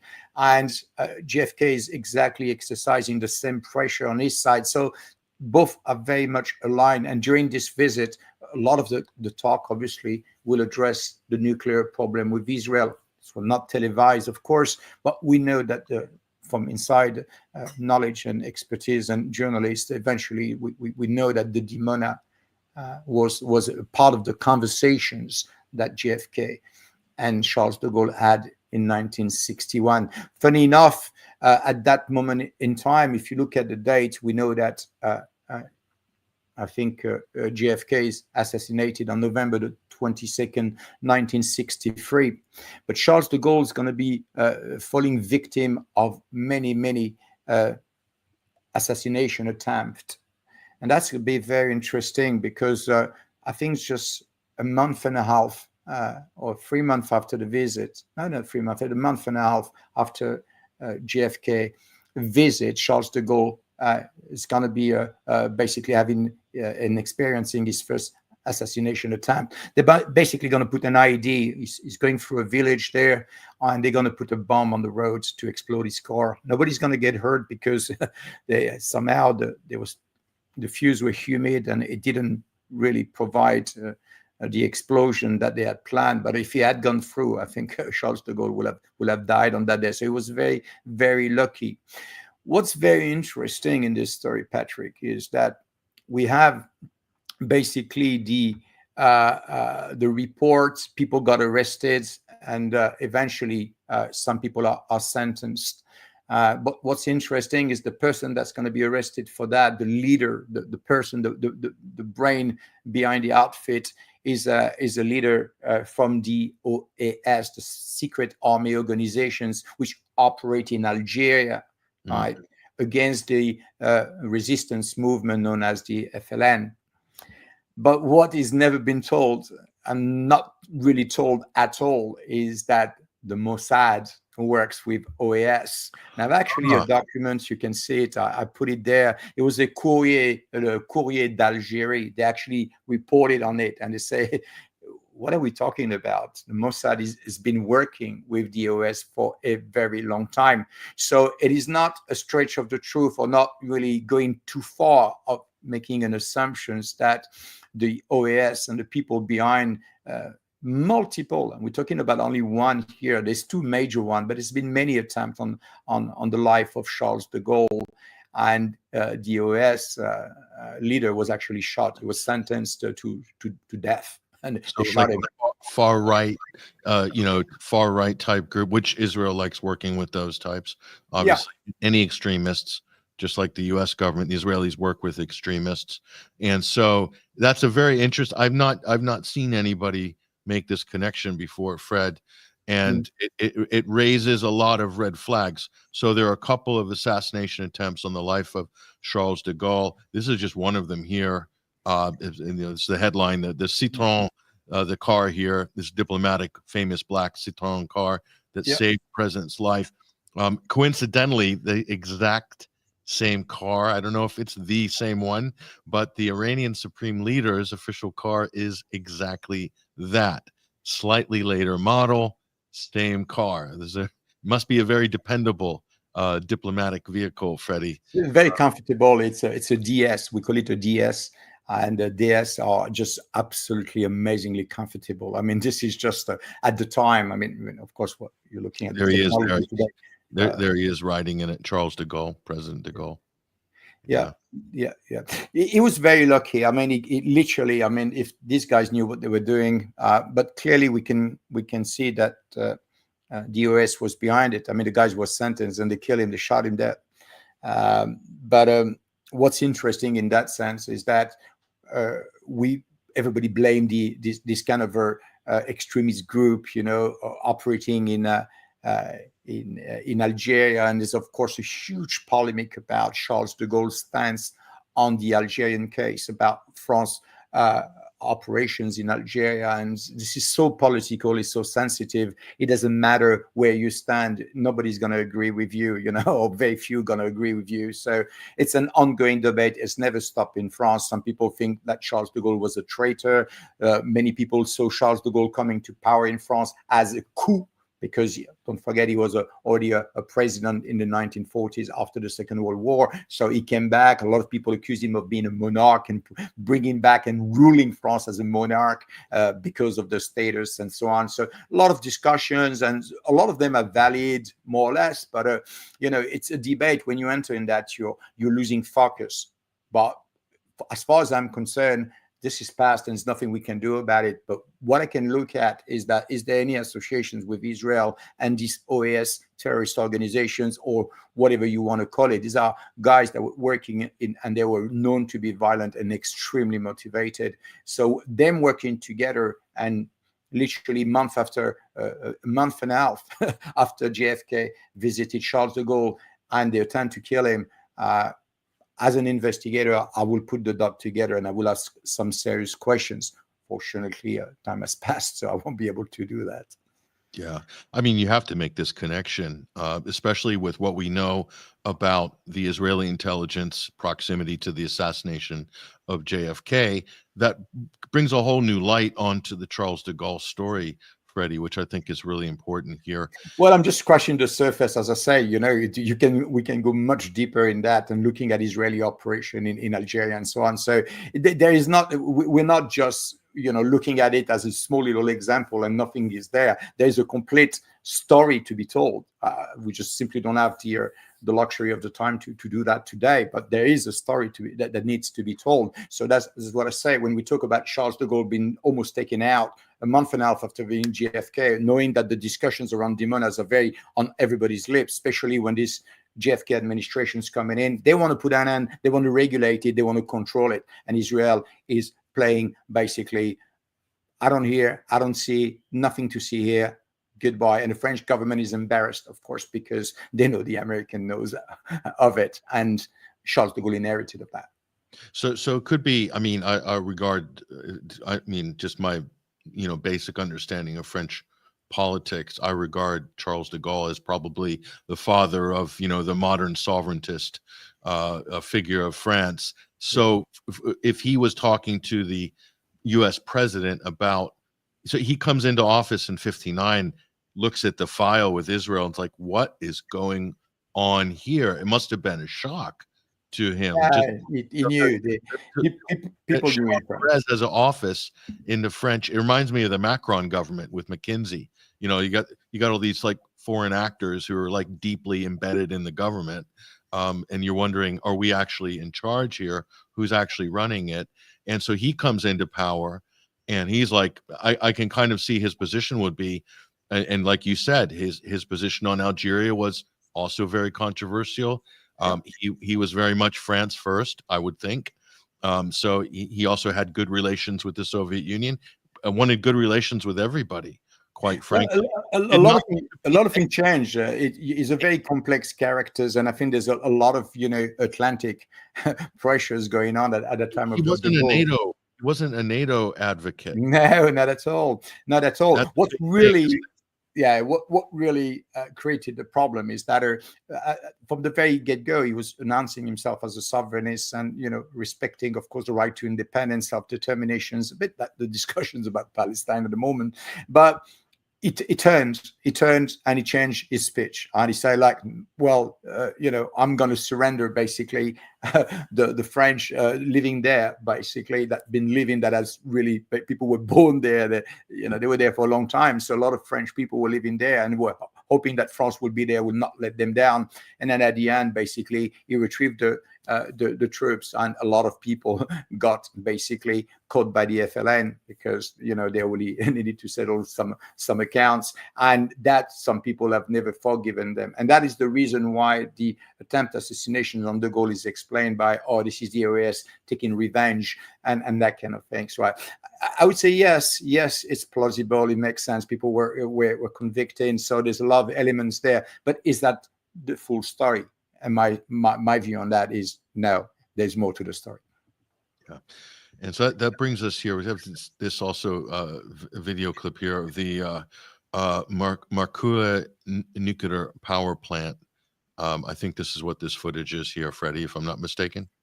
Yeah, I think it's Marcoule. Yeah. Marcoule. So, yeah, Marcoule. So this is bringing us into that region here. This is some footage as well. And so just explain the significance of this. Well, Marcoule is an interesting. It's an interesting because it's, first of all, it's a nuclear power plant. It's a nuclear power plant, but it's also a research and development center. And when the project started in Marcoule, we realized, and documents and many things attest to the fact that the Israeli led actually the startup of the Marcoule nuclear power plant in France, and that was in the 1960s. So a lot of Israeli physicists attended the first explosion. They were actually spotted in Regan in Algeria, and at that time, this is when we believe that the real military size of the nuclear coordination and cooperation with French is really starting in the 1960s. So the first enrichments, we believe that Marcoule nuclear plant was used, if you will, to enrich and to start basically preparing these testing facilities, and of course the uranium required for this testing is operation in the Sahara in Africa. So that's what Marcoule is important, because the Israelis are extremely involved in the setting up, the startup of the Marcoule nuclear power plant, its constructions, the development, everything. They want to be part of that. So that's why it's important. And then on the other side, as I said, is probably the key elements in this cooperation and the scandal behind it. It's the Dimona plutonium extraction plant. That is really where the problem lies, especially with the United States, and with even today with many countries around the world.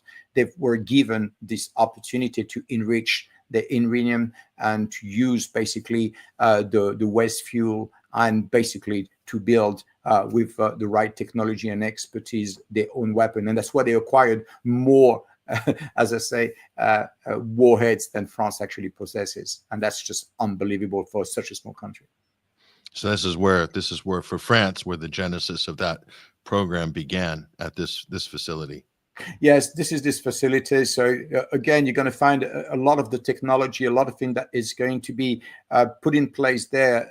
The scientists, the Israeli scientists, are going to be trained there as well. So they're very much involved. They embedded themselves into the French nuclear program. There's no doubt about it. Right. So whether you look at this particular one, or if you look at the one that is going to be the replicate, if you will, the Dimona will be the replicate of, then this is really interesting, because you cannot do that unless you have such a kind of a pressure or leverage available. And the only leverage that I can see from the documents and from what we know, historical facts, is Francis Perrin wanted France to acquire this particular deterrence capability, nuclear deterrence capabilities. And for that particular reason, Israel is going to get a deal and is going to get its own nuclear power plant and its own, basically, plutonium separation plant. That's something France is obviously not really interested in discussing much, that's for sure, because this is a big problem, and it might become even a bigger problem, you know. So Markula was the blueprint, if you will, for the Dimona nuclear power plant. No, Saclay was the Saclay, the next one, Saclay Nuclear Research Center.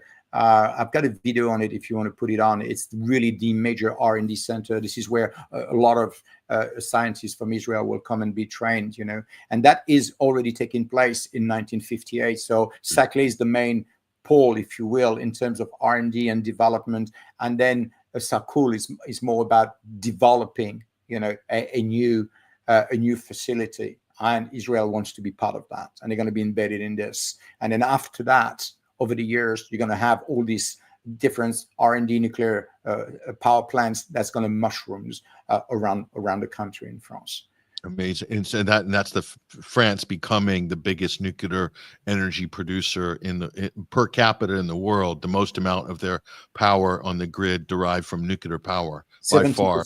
We arrive, not now, but at the time we arrive at a peak at 70% of our electrical power generated from atomic energy. So it couldn't have done it without the Israelis?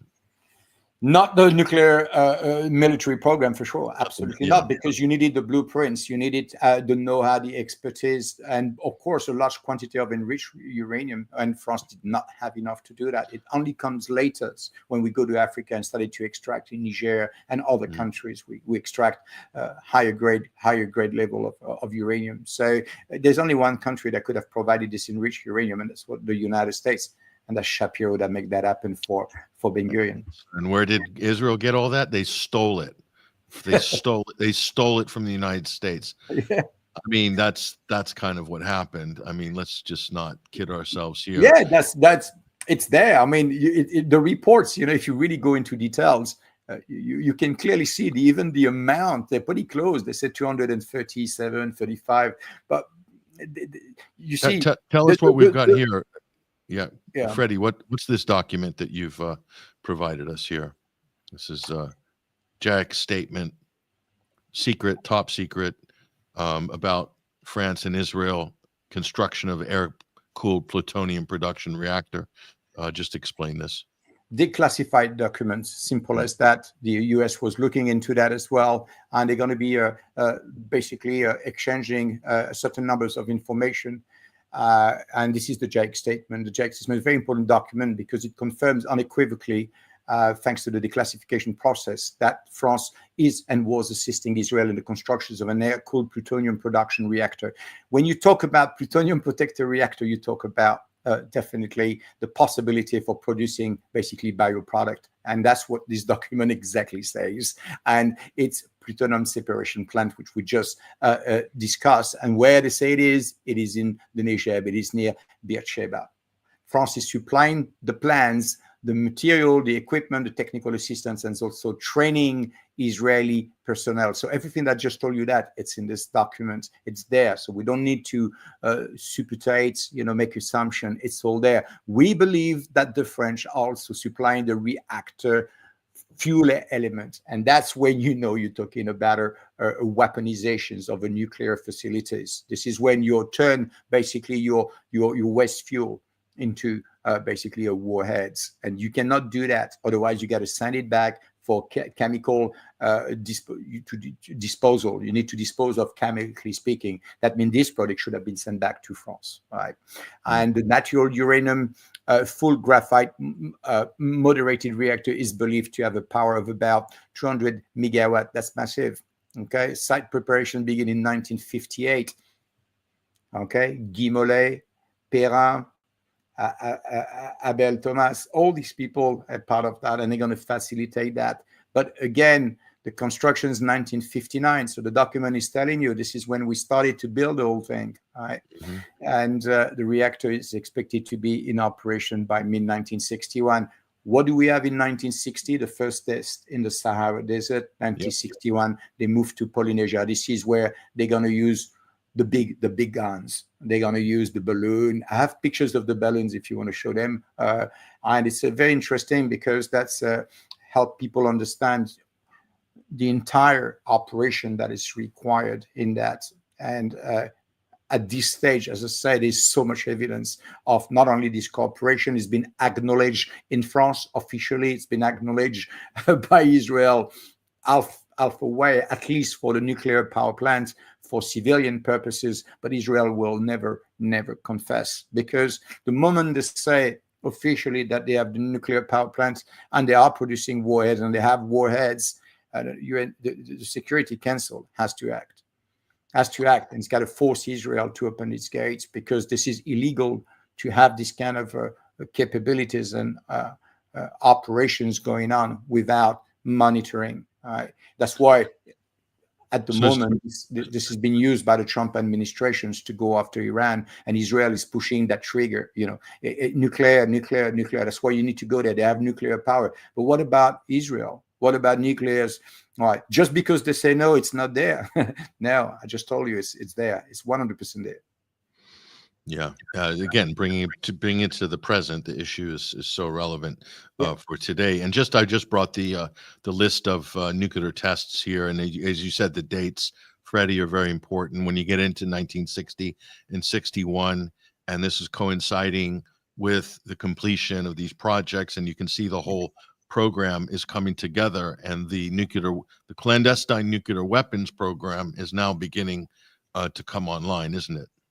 Yeah, absolutely. And as I say, what's very important is to keep an eye on the weight, the volume. The volume speaks for itself. There's no way France could have produced that in the 60s, early 60s. That means this uranium is coming from somewhere. It's enriched somewhere. And more importantly, what we can clearly see here is, as you show in the document, is that here at the beginning it starts in Sahara, and you got, as I say, different kind of tests. You got the one that are done in the air, and the other one that is done below the ground. And there are other forms of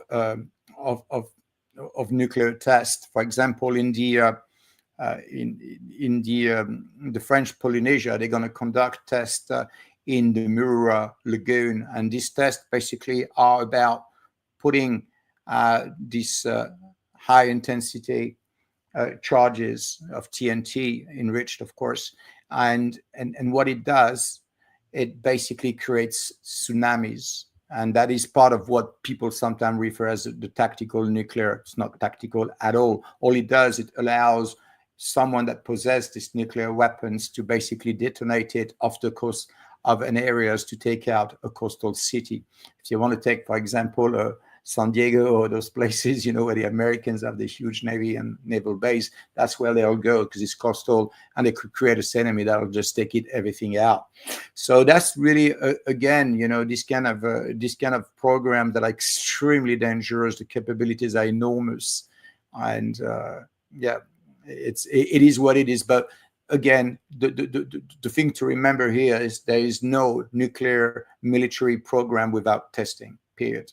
Right. And so by looking at the testings, the quantities up to 2.6 megatons, there's no way in the 60s France could have that. So because we didn't have that quantity, someone that to provide the enriched uranium, this is what basically Ryan Dawson talked about, that logistics, the route through Uruguay, Argentina, Africa, and then eventually to Israel, but also to French Polynesia, because these are French test sites. And then from that onward, we can have a good idea on how the program is doing, how well it's doing, and we can clearly see that it keeps on increasing in intensity. Today, I would say that Israel has a very, very large, substantial, with different power level of nuclear warhead at their disposal. It's very serious. Yeah, and again, this is a full record here of all these testing between these dates. I think from the early 60s to the 90s. It's all there, and we'll go to, and here's some footage, Freddie, here. This is the Saclay nuclear R&D. Yeah, that's Saclay. So that's Saclay in the 55, I think 56. I can't remember the date, but this is the model that we use, if you will, to build Dimona. So that's Saclay in France, and I took the probably the only footage that exists of at that particular moment, you know, when the Israelis are coming and being trained in these facilities. Yeah, very important piece of history, and obviously we have, you know, some of this archival footage available, putting it into context here within this discussion. So that's a really important piece of the puzzle here. We'll bring the documents back up again. We'll just bring this book. Freddie, explain the significance of. We'll go back to that. The significance of this book in French here, just if you will. Hang on, because I'm a bit lost in my. Les deux bombes, la guerre du Golfe. Oh yeah.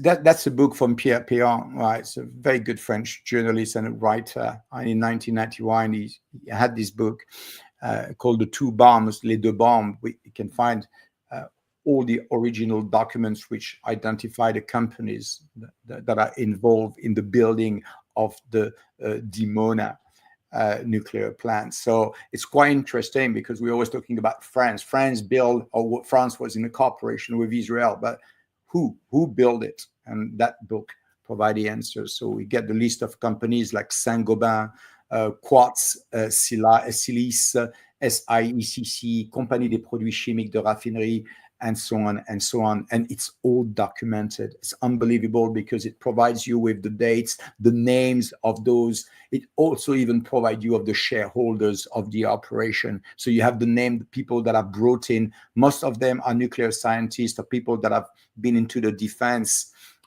as well, and they brought it into under the umbrella of these companies, and they are given shares. So just, I don't know how much money was, you know, transferred, but we have all the documents.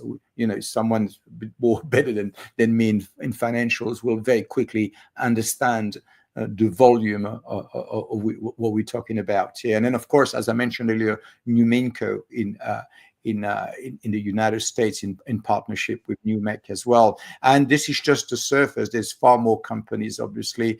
We found some in Switzerland and other places. So I'm just, as I said, just don't want to overwhelm the audience with too much data, but it's available. Yeah, we have it. So yeah, that's what this book is important, and Pierre Péan is very, very solid journalist. So I have absolutely no problem in knowing that what is put in his book, the official documents, are absolutely real. Yeah, and again, we'll bring that back up on. We have them. Yeah, Les Deux Bombes. Bring that back up on screen, and then over to this document, Freddie here, which we have as well. Explain to us this. This is, I believe, these are what, French companies? Oh yeah, that's come from the book. These are the documents I was talking about. So these are documents that are very important because just let it unroll and people can see. But as you can see, these are just the name of the people that joined the company. If you slow down, I could have showed the title, because you can see this is Saint-Gobain. It's a major. Yeah, you see Saint-Gobain, 1958. So the company here with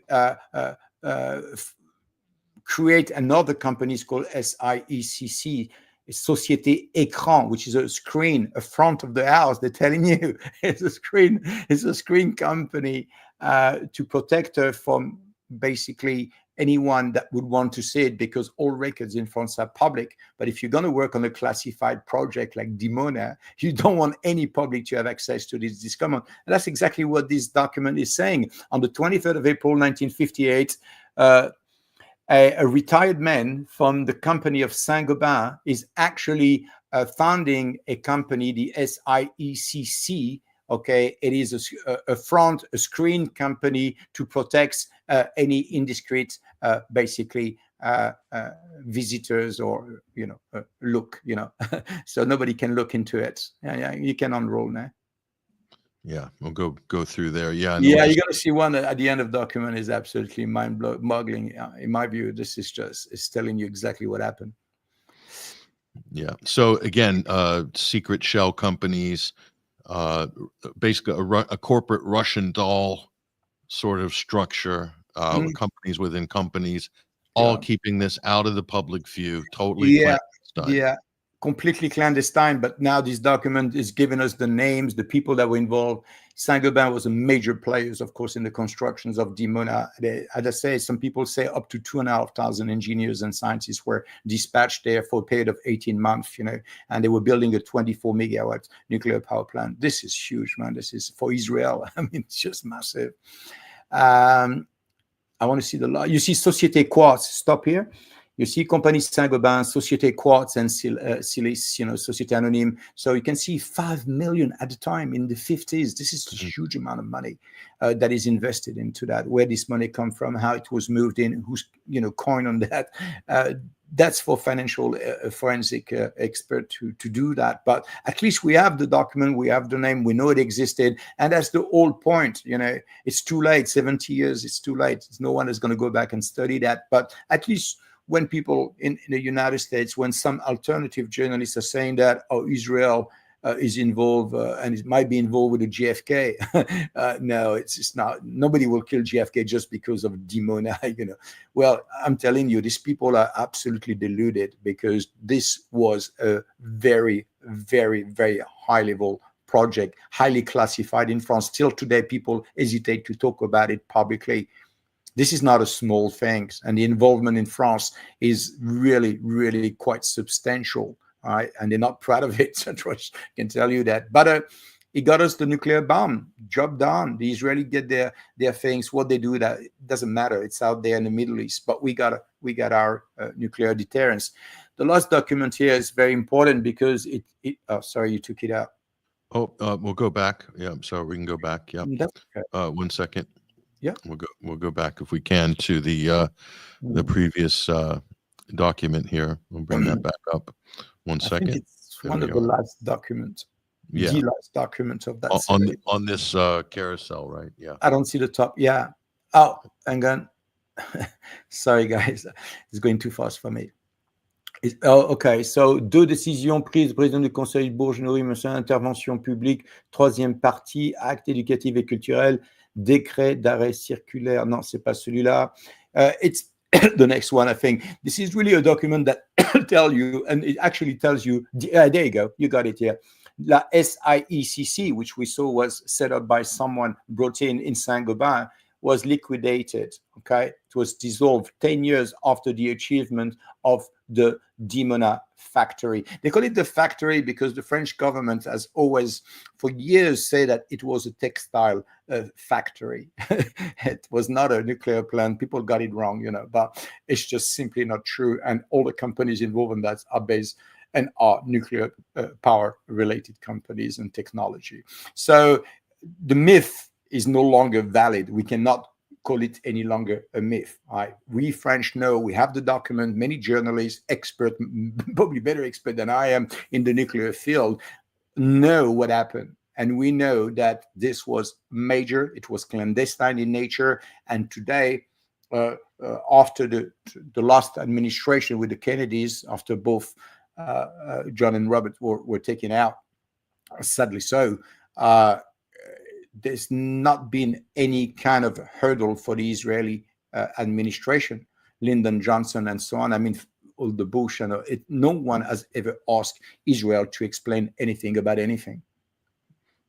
It's quite unbelievable. So for anyone to say, well, it's impossible that, Ben Gurion, who stepped down at the time, might have been ordering the assassination of JFK, think twice, because why is it that this whole nuclear story disappeared after both Kennedys were out of the pictures? It's just not normal. You get Charles de Gaulle, you get JFK, everybody wants to know what's going on. Suddenly, when those that were in power basically out, Charles de Gaulle have to basically fear for his life. We're talking about, I don't know, about 30 assassination attempt against him. Some very small, some plots, things like that. 2 major ones at least on record. And we know which was basically done by the US, and the US was partnering with the Mossad. It's documented. So that's my conclusion in terms of, not underestimating the importance of DMONA, not underestimating that a lot of people, even in the US administrations, didn't want their name to appear anywhere, because there was definitely ongoing conversation between France and the United States, when both countries were like, oh, we don't want Israel to have a nuclear weapons. It's not. This is deep states. That's what is referred to as deep states. And these people were very active between the 50s and for at least 8-9 years until it quieted down. And just in your opinion, do you think Oppenheimer was working independently with the Israelis, or with some knowledge, of the U.S. intelligence? I mean, was the U.S. administration aware of the fact that Israel was pursuing a nuclear weapon? Well, you have to link again.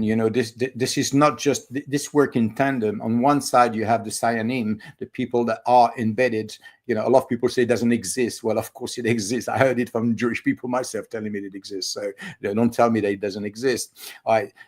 These are people that are not just working for the Mossad. These are people that have ideology, that are supporting of Israel, that had personal grief, with the Holocaust and so on.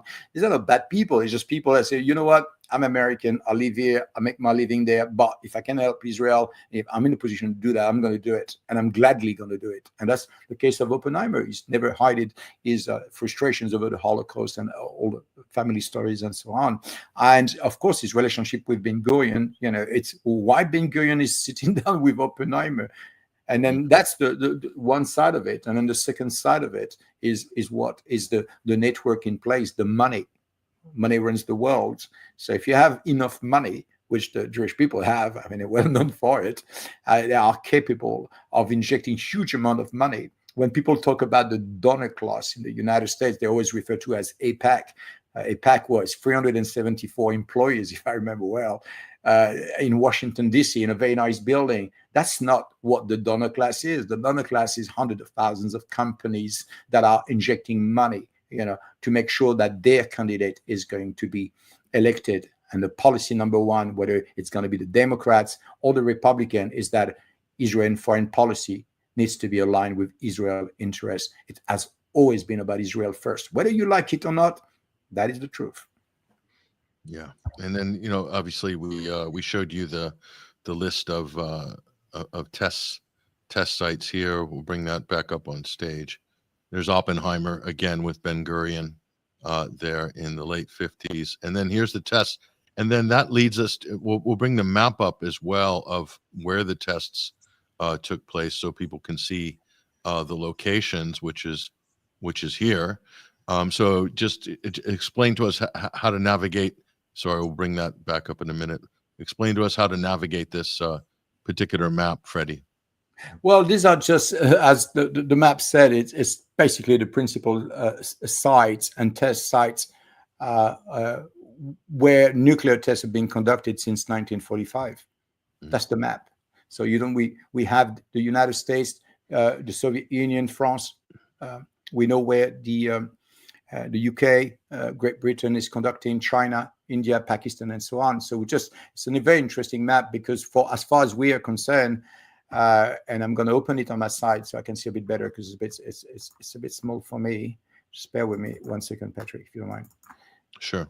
Okay. Now okay. So what you can see, just for the public here, to stay in line with what we've just been discussing now, as you can see, in Africa, North Africa, you get Reagan, right? So they say 1960, 1961, you got 4 tests there. We know there's a bit more. And there's over 13. What country is that in? Is that in Algeria? It's Algeria, yeah. It's Algeria, okay. Reagan, and in Eker. Okay, so if you look on your documents on your side, the sites are referred to as, I'll give you the name now, Reagan, Hamoudia, and then the second site is known as in Eker Tahurit Tan Afela. That's both in Algeria. In Eker, they done 13 tests between 1961 and 1966. 1966 is considered the date when Israel actually arrived at really what they wanted to achieve, which is the nuclear warhead. And then from that, they build up their arsenal. But all the tests were conducted to the point that by 1966, we can pretty much say that this is when Israel acquired its really first operative nuclear bomb. And then from that, they just increase the volume. So that's why this map is interesting for, because not everyone is familiar with where these places are. And if you look on the left side of the map, you have, I don't know why it's cut. I can't see it there, but on the left of the map, you got Alama, Gordo, Colorado, as well as the United States, Nevada. But further below there is in the Pacific, there is two places. One is the Mururoa Lagoon, where they conducted so many tests. And then, of course, Fangatofa, the second islands where the French conducted there. And we have movies, films, we got the balloons, pictures of them. We got so much information because obviously when you conduct this test at that time, some people got hurt and then they got badly hurt. So over the years, a lot of militaries in France, they came together, they founded an association in the year 2000, I think.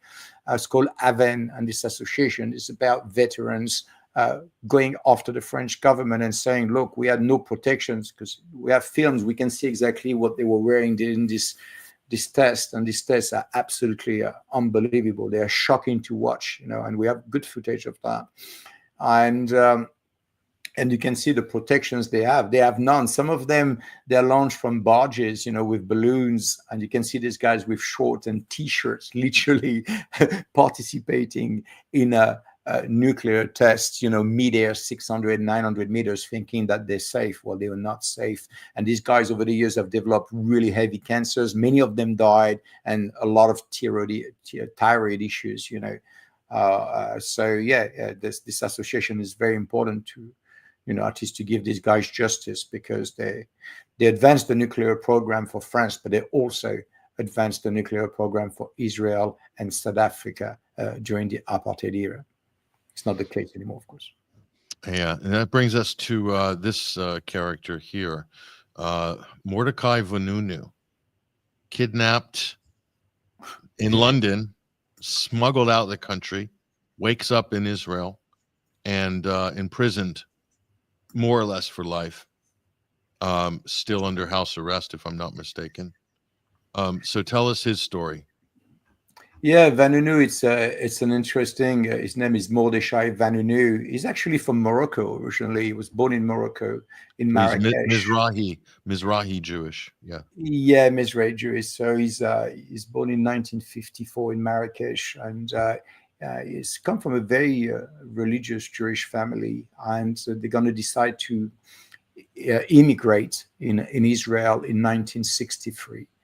And at the time, he's going to join the military. He's going to give 2 years of his life, work for a corps of engineers, where eventually he's going to learn the skills of becoming a nuclear, working on the nuclear power plants. Getting this expertise as far as being able to manage a team at the Dimona production plant. So he's going to be doing it for years. I think for 8 years, all in all. And he's going to work at the Macon facility. He's going to end up actually being the, I think, the manager, the team manager for that particular floor. And when people were taking their lunch, when people were kind of going around and resting, he used to go in the 6 different levels within the nuclear power plant and take pictures of the reactors, and really key pictures to demonstrate that this was not just a civilian program, but indeed it was part, especially in the plutonium separation plant, taking pictures, showing, demonstrating for those of us that are aware of it, that understand what they need to see to associate the program to a military nuclear program. And that's exactly what he did. And then I as I said earlier, he was someone that was extremely political. He was an activist. He was pro-Palestinian. He was very invested with Lebanon as well. And of course, when I think when they started to invade, and Israel invaded Lebanon, if it's 1988, if I'm not mistaken, I stand corrected. But that's when he lost it, and then didn't want to be Jewish anymore, become laïc, become Christians, and then next thing he was out, took his money, severance package, and then ended up in Australia, where he met a Colombian independent journalist named Guerrero, and kind of spilled the bean a little bit, perhaps too much. And Guerrero thought it was so hot that he thought that he was too small for it, but he was happy to make the connections with the Sunday Times.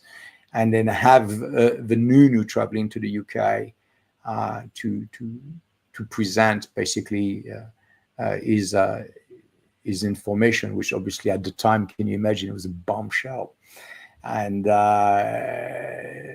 Guerrero probably made his money, and then Vanunu ended up basically staying in London, outside on the outskirts of London for quite some time, because he was benefiting from the protections of the UK. And yes, it's a very complex story, but of course, again, pseudonyms inside the media will start to inform other media, as well as the Israeli and certainly the Mossad, that some guys, some nuclear scientists were spilling the bean on their nuclear reactors and their nuclear military program. So Mossad had to act very quickly, and they didn't want to make a mess in the UK. So the best way for them was to have him move outside of the UK, and that's exactly what they did, using a lady, an agent, a lady which eventually will basically convince him to go to Italy, where I think a brother was supposed to have an apartment. And then he's obviously attracted to her. He's going to travel to Italy. And then from that on, when he gets there, he's going to be assaulted by the Mossad, drugged, and then put on a boat, extracted back to Israel. That's his story. And then he's going to be sentenced in a tribunal in Jerusalem for 18 years, for releasing state secret. And he was released eventually. Interesting. And just worth noting, Robert Maxwell was very active around that time. Another Israeli super spy who was owner of major media conglomerate, but also working on behalf of the state of Israel. And that's the father of Ghislaine Maxwell, the head of procurement for Jeffrey Epstein. So just so people can connect the dots there, it's quite a fascinating chain of VIPs, to say the least. So here, this is Vanunu writing this story on his hand, trying to get the message out. It's incredible. He gets arrested. He's in the car. He's arrested, and he's trying to tell the people, he was hijacked from Rome, so he's telling this story. So we don't even need to, this is not it's a bit of a James Bond, but it did happen. It did happen to him. Amazing story. Yeah, amazing story, Mordecai Vanunu, and so I mean, these are some of the key details as well, and I've got one more clip from Numac, Ryan Dawson's film, which we'll play as well. We'll bring this back up on here, and I think this is the last little piece here, which will also illuminate another part of this story. Here we go. To this day, the official U.S. policy on Israel's well-known nuclear weapons is as silly as the denial of Taiwan's sovereignty. Everyone knows they exist, yet the government pretends it's invisible. Even though Israel made an offer to sell nuclear-tipped Jericho missiles to South Africa, PW Bother only pulled out of that deal, by the way, because of the price. Israel is not a signatory to the NPT, Non-Proliferation Treaty, nor will it ever be asked to be. Allowing the apartheid regime to dictate U.S. policy has been toxic. This position of nuclear ambiguity is made all the more asinine by the fact that whistleblowers have photographed their warheads and shown the world. In typical fashion, the whistleblowers go to jail if any of their information involves Israel, and the criminals run free.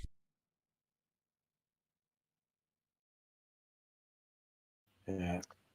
I think Ryan Dawson sums it up pretty well, and that's just a little piece of NUMEC, how Israel stole the atomic bomb and killed JFK. Again, I think one of the best films Ryan's made, and probably on this subject the best film, full stop. But we're just showing you a little clip. This is free on Rumble. You also find it at 21st Century Wire this week. Was our Sunday screening. But Freddie, that kind of tells the story there, and we can also go to the website as well. We'll bring up onto the screen from 21st Century Wire the post, the report, which you've also read as well, regarding the NUMEC affair. And it's just important to highlight, Fred, that we're not in the realm of conspiracy theory here. We've got excellent documentation of all of this. This is not it's hidden in plain sight, let's just say, and it's just something that nobody talks about, as Ryan said in that clip. And the whistleblowers like Mordecai Vanunu, or other whistleblowers like Julian Assange for other things, these are the people that end up in prison, and not the actual criminals, not the people that are perpetrating these international crimes. And again, here is this.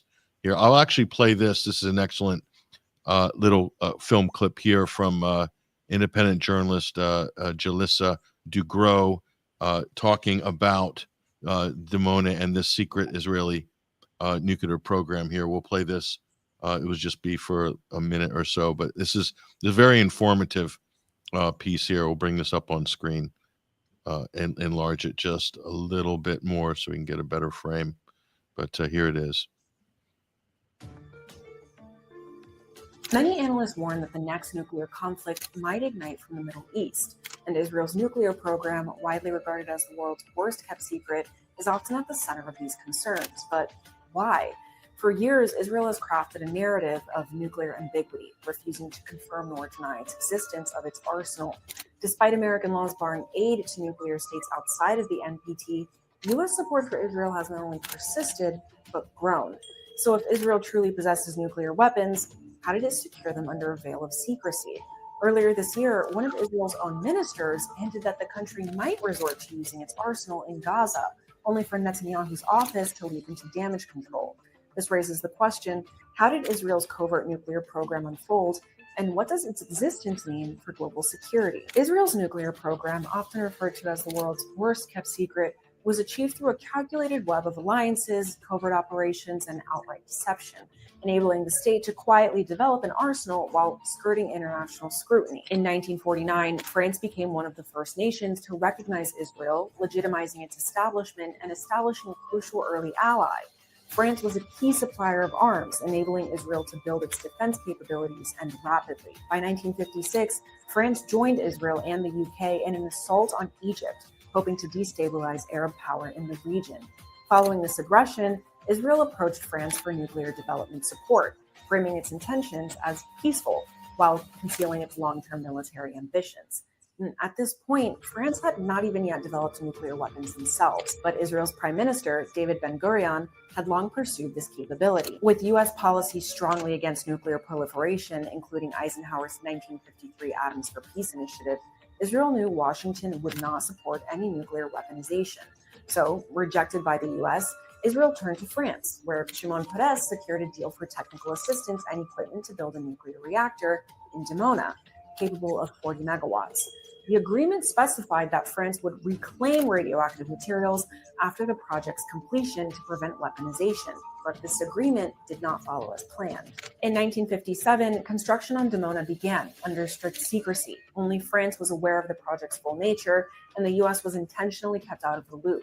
American intelligence had concerns that an Israeli nuclear arsenal could trigger Soviet nuclear support for Egypt. To achieve weaponization, Israel needed a separate plutonium facility. Despite French reluctance to support this, the Israelis managed to secure approval for the plutonium separation plant, which was constructed by Saint-Gobain, the same French company that later helped Pakistan develop its nuclear program. Political shifts in France nearly derailed the Dimona project. In 1958, when Charles de Gaulle came into power, he suspended nuclear collaborations, but some high-ranking French officials ignored his directives.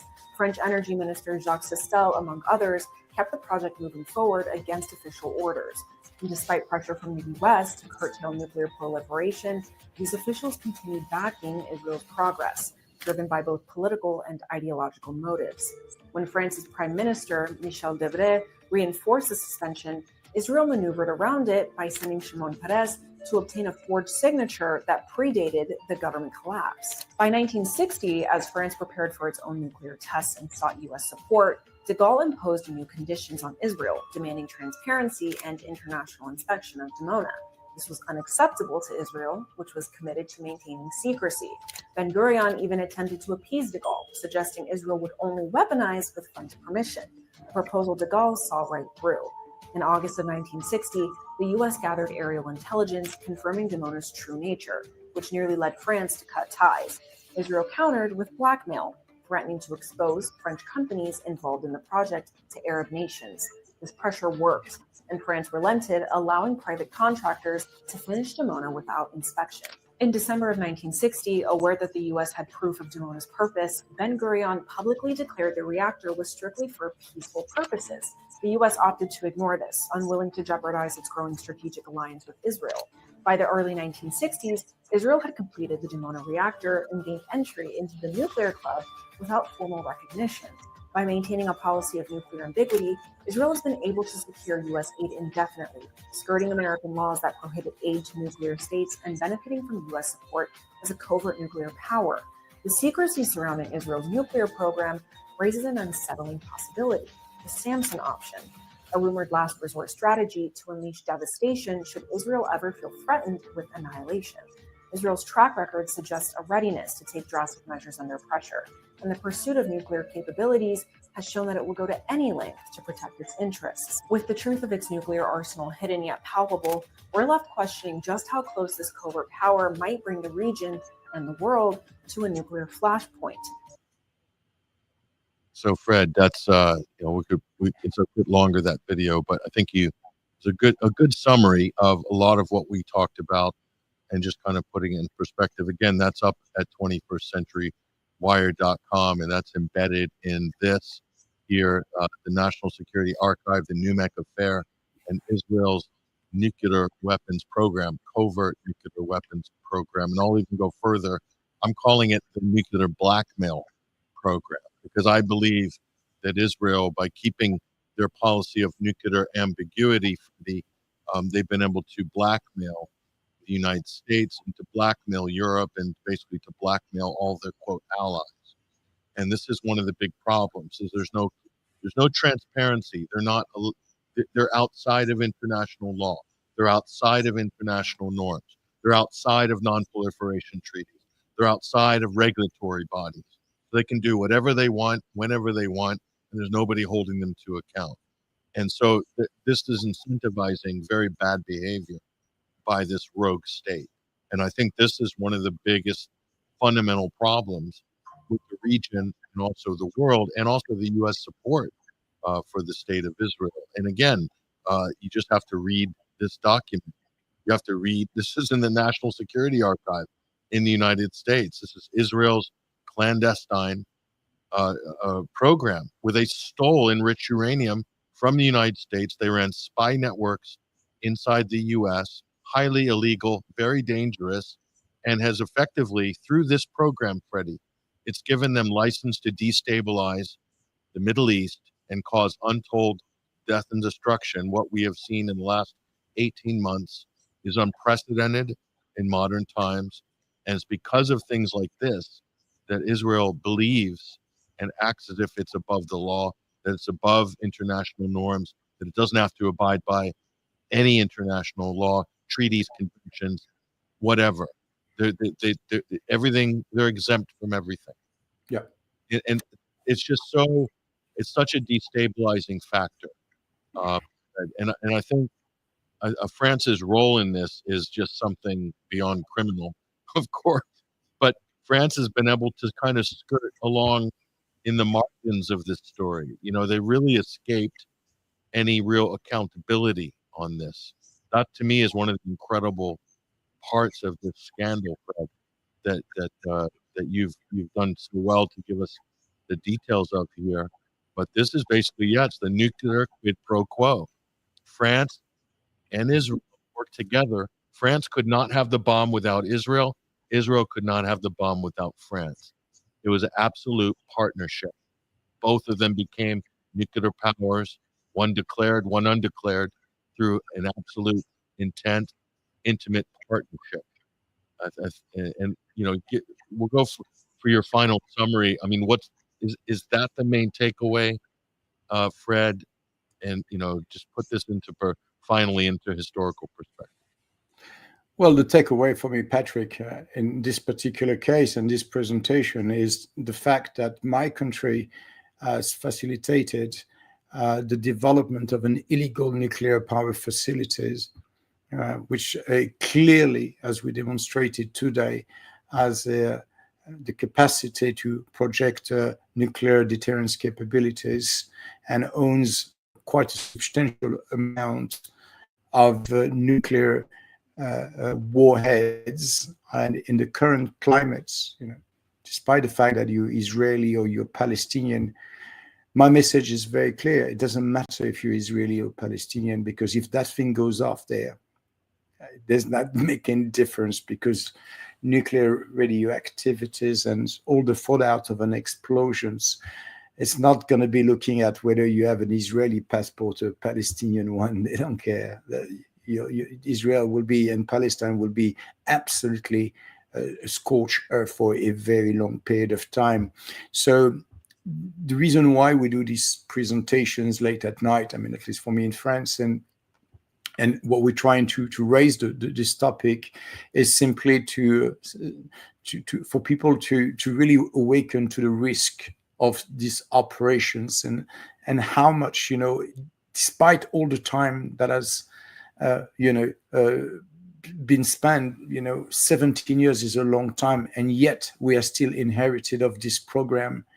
And today, Israel does not have the decency to explain to the rest of the world what they've done, why they did it, and how can we do to remove that, to remove this capabilities. You cannot ask Iran to stop basically moving into a clandestine nuclear military operation, and in yourself for more than 40 years have been operating in complete secrecies and accepting money from the United States government, where it's forbidden by law in the US to send money to a, for instance, that has military and nuclear capabilities. So it's a complete it's for me, it's just the whole thing is unacceptable. You cannot have it both ways.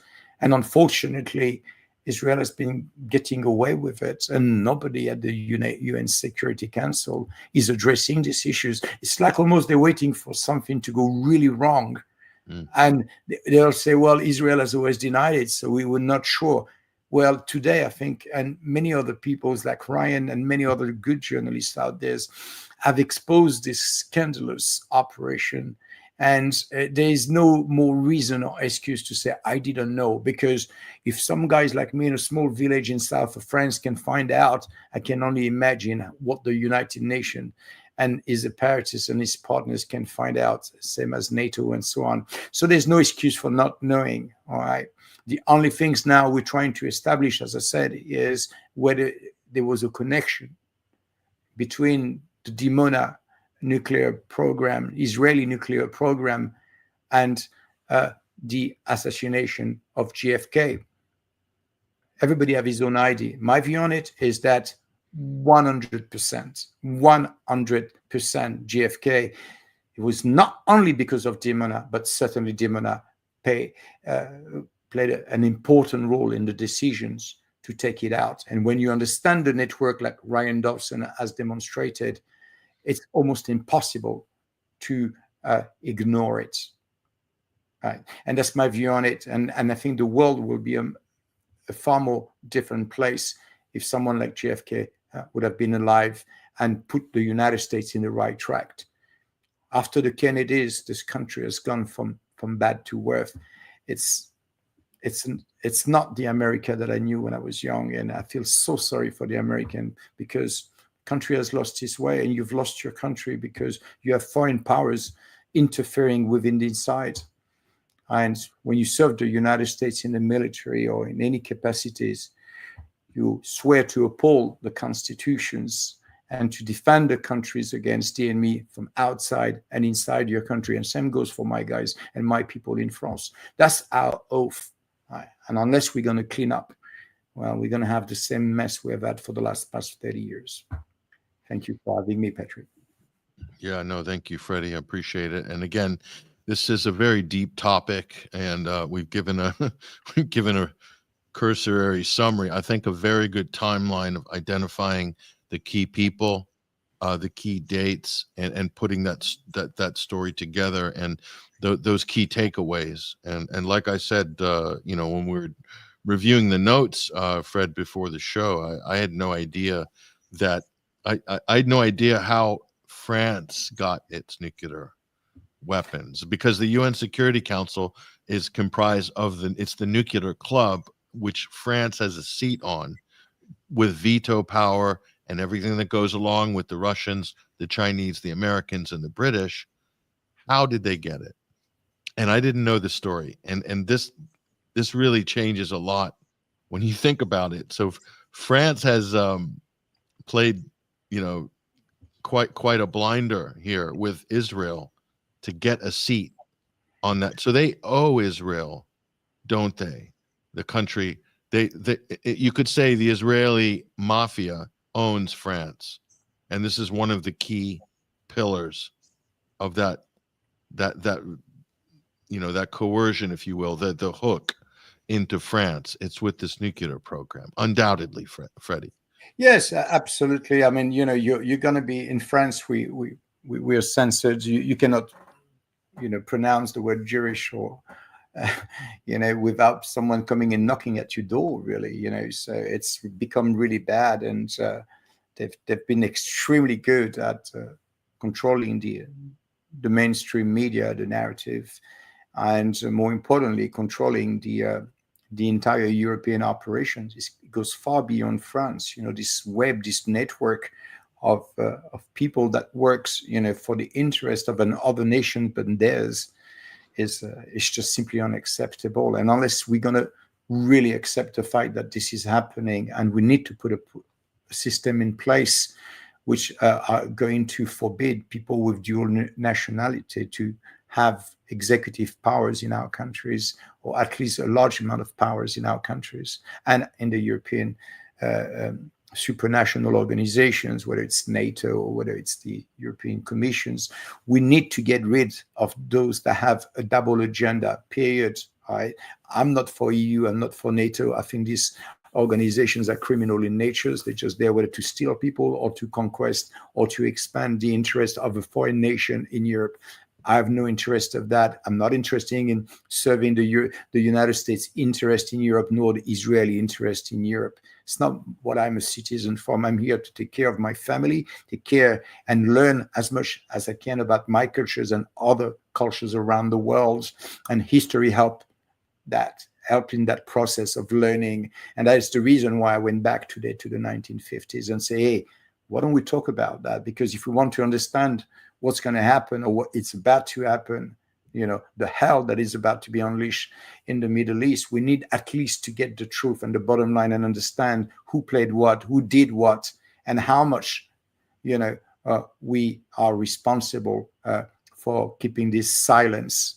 And that silence there's no price for this silence. We must not be silent. We need to speak up. And that's why I'm here today with you to speak up and say, how much lies are we going to take? And that's, for me, it's just, I'm done with it. I'm pretty much done. Doesn't matter. I don't care. I will never be a mainstream journalist, and I'm not interested in being one. I'm happy to be independent, and I'm happy to be one finger in the hand that's going to fight against these lies and fight against anything that just simply does not help us. There's nothing in us. There's nothing in there for the United States in bombing the Houthis. There's nothing in there to go after Iran. Nothing at all. Zero. So I hope I play my part in denouncing this scandalous nuclear operation in Israel. Yeah, and it's just so important.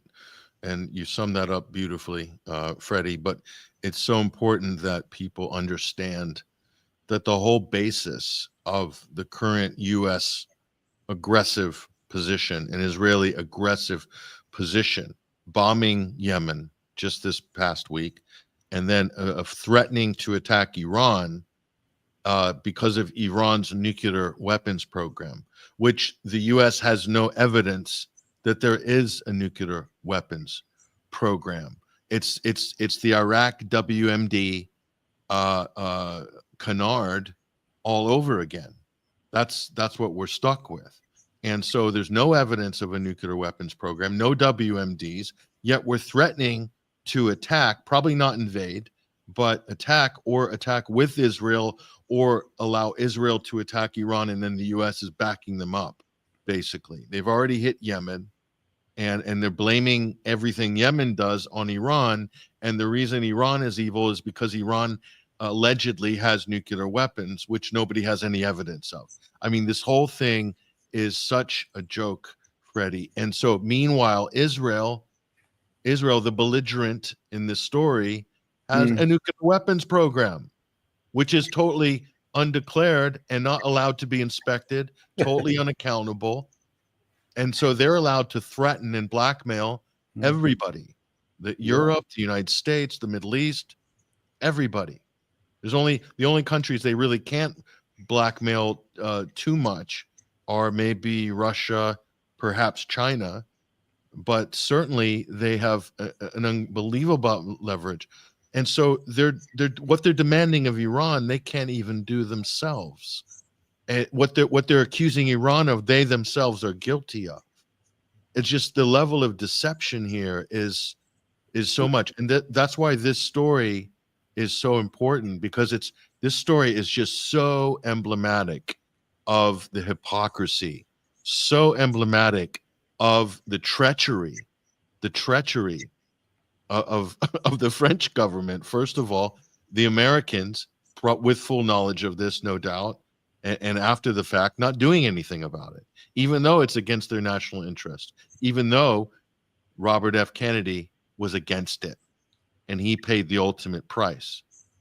And you know, whatever your opinion is on who killed Kennedy, I think the case made in this film, plus what's in the JFK files, the multiple references to Israeli intelligence, Freddie, I think that a strong circumstantial case can be made for a big issue in a country that itself has an extended organized crime network that works with other organized crime networks that were active with the JFK assassination. That's well documented in the fact that you are dealing with basically a gangster state, effectively. It's a rogue state, and on the other side, it's not even better. Whether it's in France or in the United States, it's not better, because we are allowing basically these countries to go unpunished, unchecked, if you will, keep on sending money on filling these countries just for an agenda that is more ideological, that is more geostrategic for the survival of the United States of the West. Because if you lose this kind of route, you know, it's what Benjamin Netanyahu said after the big conference in India, you know, how important the IMEC was, you know, this Indian Middle East corridor, in Europe corridor. So it's so important to them that there is a sphere of influence that is projected by the US and Israel in these particular areas. And they're hoping, all right, this is the strategy of hope, where we hope that Iran's going to back down, where we hope that Egypt's going to remain calm and Jordan's going to be okay. So there's a lot of hope, you know, but at the end of the day, the only hope that I see here is that we're going to see more weapons sold by the US military industrial complex in exchange for the silence on the Dimona nuclear power plant, right? Because that's the only reason why nobody's talking. Because the day it comes at the Congress and they say, oh, sorry, we can't sell any more weapons to you. Well, then you get a big buyer here, and you're projecting force in the sphere and influence of that is not naturally a sphere of influence of the United States. If you tell me that the United States has influence in Canada and influence in Mexico, I'll tell you, okay, that's around the corner. I can understand that. But in the Middle East, in the West Asia, what sphere of influence is that? Why are you projecting force in an area that is not your areas, where you have only 3% of your logistic traffics, your trade, 3%? Yeah. What is the justification to bomb the Houthis? You don't bloody know who the Houthis are. You don't know them. You've never met one in your life, and you'll probably die not even meeting one, you know. So that's what we're getting from this bunch of clowns at the White House, this new National Security Council with Watts and all that. These guys are just, it's like, it's amateur time. It's really amateur time. These people have no idea what they're talking about. It's just basically serving an ideology, and that is the only one that's going to keep your job at the White House or in this administration, and that is the number one policy: Israeli first. All right, that's it. Doesn't matter. It doesn't have to make sense. Treat the American, treat the rest of the world ignorance like ignorance. We don't know what's going on, but we do. There's a lot of people now that follow the news that's trying to understand for themselves. We're away from the mainstream media. How long this vaudeville is going to last? I don't think it's going to last long. I think the US is up for some big surprise. Everybody's talking about Egypt. It's going to blow up. Jordan's going to blow up because people cannot wait to go and kill Jews. The real war that's going to start, and it's already started, I think, is in the West. You know, people are starting to awaken. It's the war on the psyche. It's the war on the mental, because when people awaken, there is no way to stop that. And you won't be able to stop, because this lie, it's not sustainable any longer. Yeah. And just to clarify what you just said, it's the idea that Arabs just want to wipe out Jews in Israel. That's just a trope that just continually gets recycled. When in fact, the Arab population, the Middle East, have only wanted one thing from the beginning, which was they want their land for their people, especially Palestine.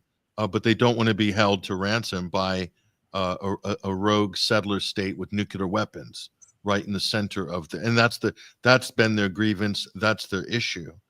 And so again, but it's all shrouded in tropes, as you just said. And that's one of many lies that have been stacked up to keep this whole thing going, which is, you know, I think one of the it does risk bringing us to a major confrontation that could be the beginnings of another phase of World War III. Could be a nuclear exchange between nuclear powers. We don't know. We don't know how it's going to end. What we do know is this is really playing with fire, and by saying force is going to be the ruling paradigm rather than diplomacy, which is where the White House is at the moment, it seems, and where Israel certainly is. Oh, by the way, Israel first, Europe last. Europe last, because guess who pays? Because the Houthis weren't hitting any ships while there was a ceasefire and while there was aid and food and water going into Gaza. But Israel broke the ceasefire agreement. Israel blockaded Gaza again. And then Yemen said they're going to respond. So who suffers there? Europe suffers. So by the U.S. antagonizing Yemen, by bombing them and causing them to interdict shipping in the Red Sea, that's only hurting the European economy, right? Yes, and the Nord Stream pipeline sabotage only hurts the European economy. So the actions of the United States of America are designed to hurt the European economy, not the American economy. And that's the main takeaway that people need to get their heads around, Freddie, because I see a lot of people missing the obvious on this.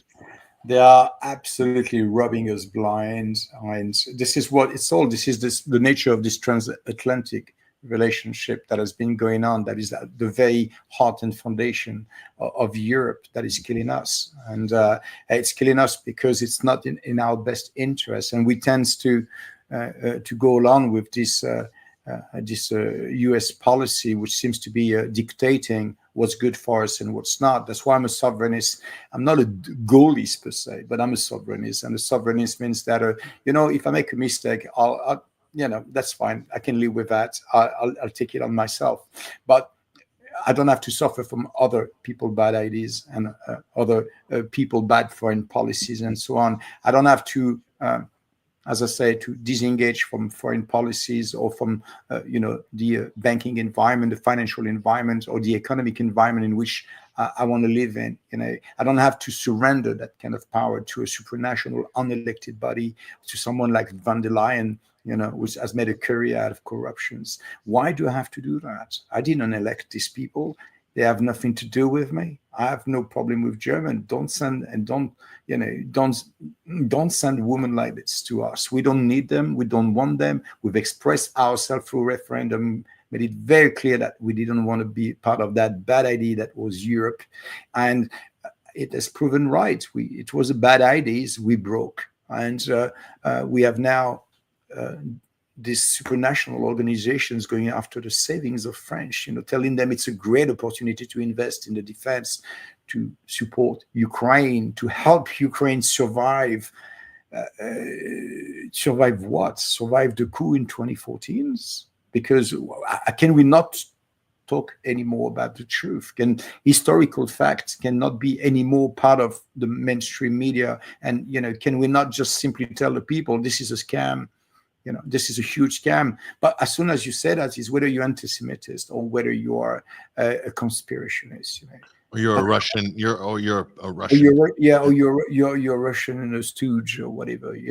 I've had all the time, but I've never come people actually coming with an argument and saying it's not true, and that is the reason why you're mistaken. Put the documents, put things on the table, and tell me that I'm not right, because I have documents and I will put it in front of you, and then we can balance it up and let people judge. Let people actually decide who tells the truth and who's out there,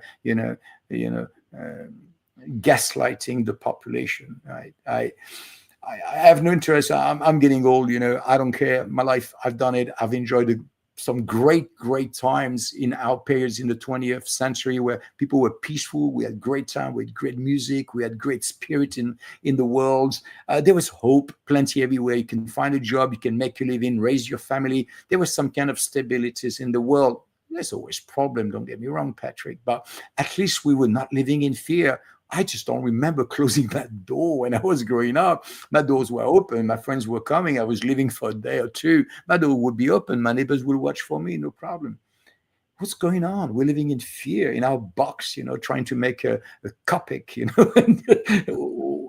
and what is that all about? We're getting poorer. We're getting less powers. And we got this elite getting richer and richer and selling us their bad idea with our money. Selling us pharmaceuticals, selling us pharmaceuticals and really bad media. That's what they're selling at the moment, and lies upon lies, which we're here to debunk, and we're here to basically set straight. So again, Freddie Ponton, thank you very much. We went a little bit over time, as we knew we would, but some of these things need to be said, and I'm glad that that you're saying it, and others will say the same and more so. So we need the chorus to be bigger, and thank you for this. Obviously, there's more work to be done on this subject, and we're going to be doing it. We published quite a bit already on this, and again, putting the National Security Archive data up at 21stcenturywire.com is a very important reference for people, absolutely factual. And also the work that Freddie's doing as well on this, and the Nord Stream pipeline story especially is invaluable for the community out there that want to get to the bottom of these very difficult stories. So thank you very much, Freddie, and we'll see you very soon, hopefully, on our next broadcast. It's been my pleasure. Thank you for having me, Patrick. Have a good night. Yep, there he goes, ladies and gentlemen. And you can, again, follow Freddie at Freddie_Ponton on X. And you'll see his work there and see what he's looking at, what he's pointing to, what he's saying is important. So that's all we've got time for. This has been an extended midweek wire, but as you can see, a lot of work goes into this type of programming, and we couldn't do it without your support. So again, if you find it within your generosity to support us, we just had a winter fundraising drive. Didn't do as well as we would like to, but the year is still young. So if you like the sort of work we're doing, please consider donating. There's lots of different options, from PayPal, credit card, crypto. There's a lot of different ways, or better, subscribe and be a monthly member at 21wire.tv. That's the best thing you can do to support us going forward. Very inexpensive, but you get a lot of bang for your buck. We've been able to roll out this program, and it's been going strong. I think we're near our 10th episode, so we're really excited about that. And this is something new for the new year, along with the Sunday Wire, which is our long-running podcast, radio show, and now television program every Sunday, our weekly omnibus news and analysis program and podcast live every Sunday there at actually slight change on the time. Last week, we're back to daylight savings harmonization, 5 till 8 UK, 12 till 3 Eastern Standard Time. That's every Sunday, ladies and gentlemen. So you can catch us there at the Sunday Wire, hosted by myself, but also fantastic team, Hesher and Ruckus, our colleagues at Alternate Current Radio Network. They're also sometimes hosting as well as being our guests. And Basil Valentine, our roving correspondent for culture and sport, now the political editor at TNT, now the Pulse.today. So yeah, formerly TNT. So Basil also joined us this past week for a great analysis on a number of things, including the JFK assassination, Israel's nuclear weapons clandestine program, which we talked about as well. That's on last week's edition. Great discussion with Ryan Dawson about the RFK, Robert F. Kennedy assassination. And we had Ryan on last week on the Midweek Wire here talking about the JFK assassination. So back-to-back great programs. Ryan is amazing. And again, his film, which we've been promoting because it's so excellent, Numek, How Israel Stole the Bomb from the U.S. and Killed John F. Kennedy. The details in this documentary are groundbreaking and explosive, no pun intended. So you want to get your hands on that. Free on Rumble. It's up at 21stcenturywire.com as well. That's all we've got time for. Ladies and gentlemen, again, I'm Patrick Henningsen, your host. This is the Midweek Wire. Freddie Ponton, our guest this week, talking about the unholy partnership between France and Israel and the clandestine nuclear weapons program that neither country would be able to pull off without the other. What an incredible story. And again, we brought you all the details of that this week. Great journalism and research as usual by Freddie. And we really appreciate everything that he does. And he's one of our top journalists and researchers now, not only at 21st Century Wire, but really in the independent media. Freddie's doing fantastic work, and we really, really appreciate it. That's all we've got time for this week, folks. Again, thank you to everybody on X, Facebook Live, Rumble, YouTube, BitChute, as well as those of you watching us on 21stcenturywire.com. This will be on the audio streams on iTunes. If you subscribe to us on Spotify and iTunes, this will be here later on, so you can catch us there. But until then, we'll see you on Sunday for the Sunday Wire. Take care. Hope you have a great week, everybody. All the best.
genocide, some think it's biblical fate.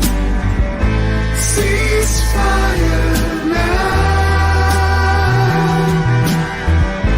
Ceasefire now.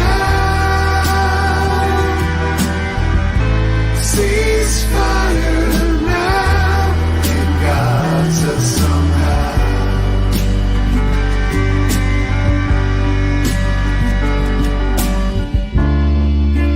This might be the last time to raise a hand about who we are. What's this say about who we are?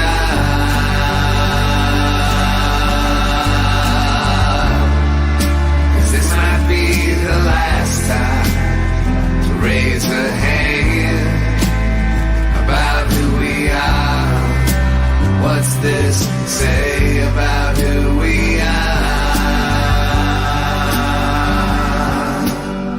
Digital images and digital lies cut out their heart along with their supplies. The propaganda leads to dehumanize our fellow humans and silence their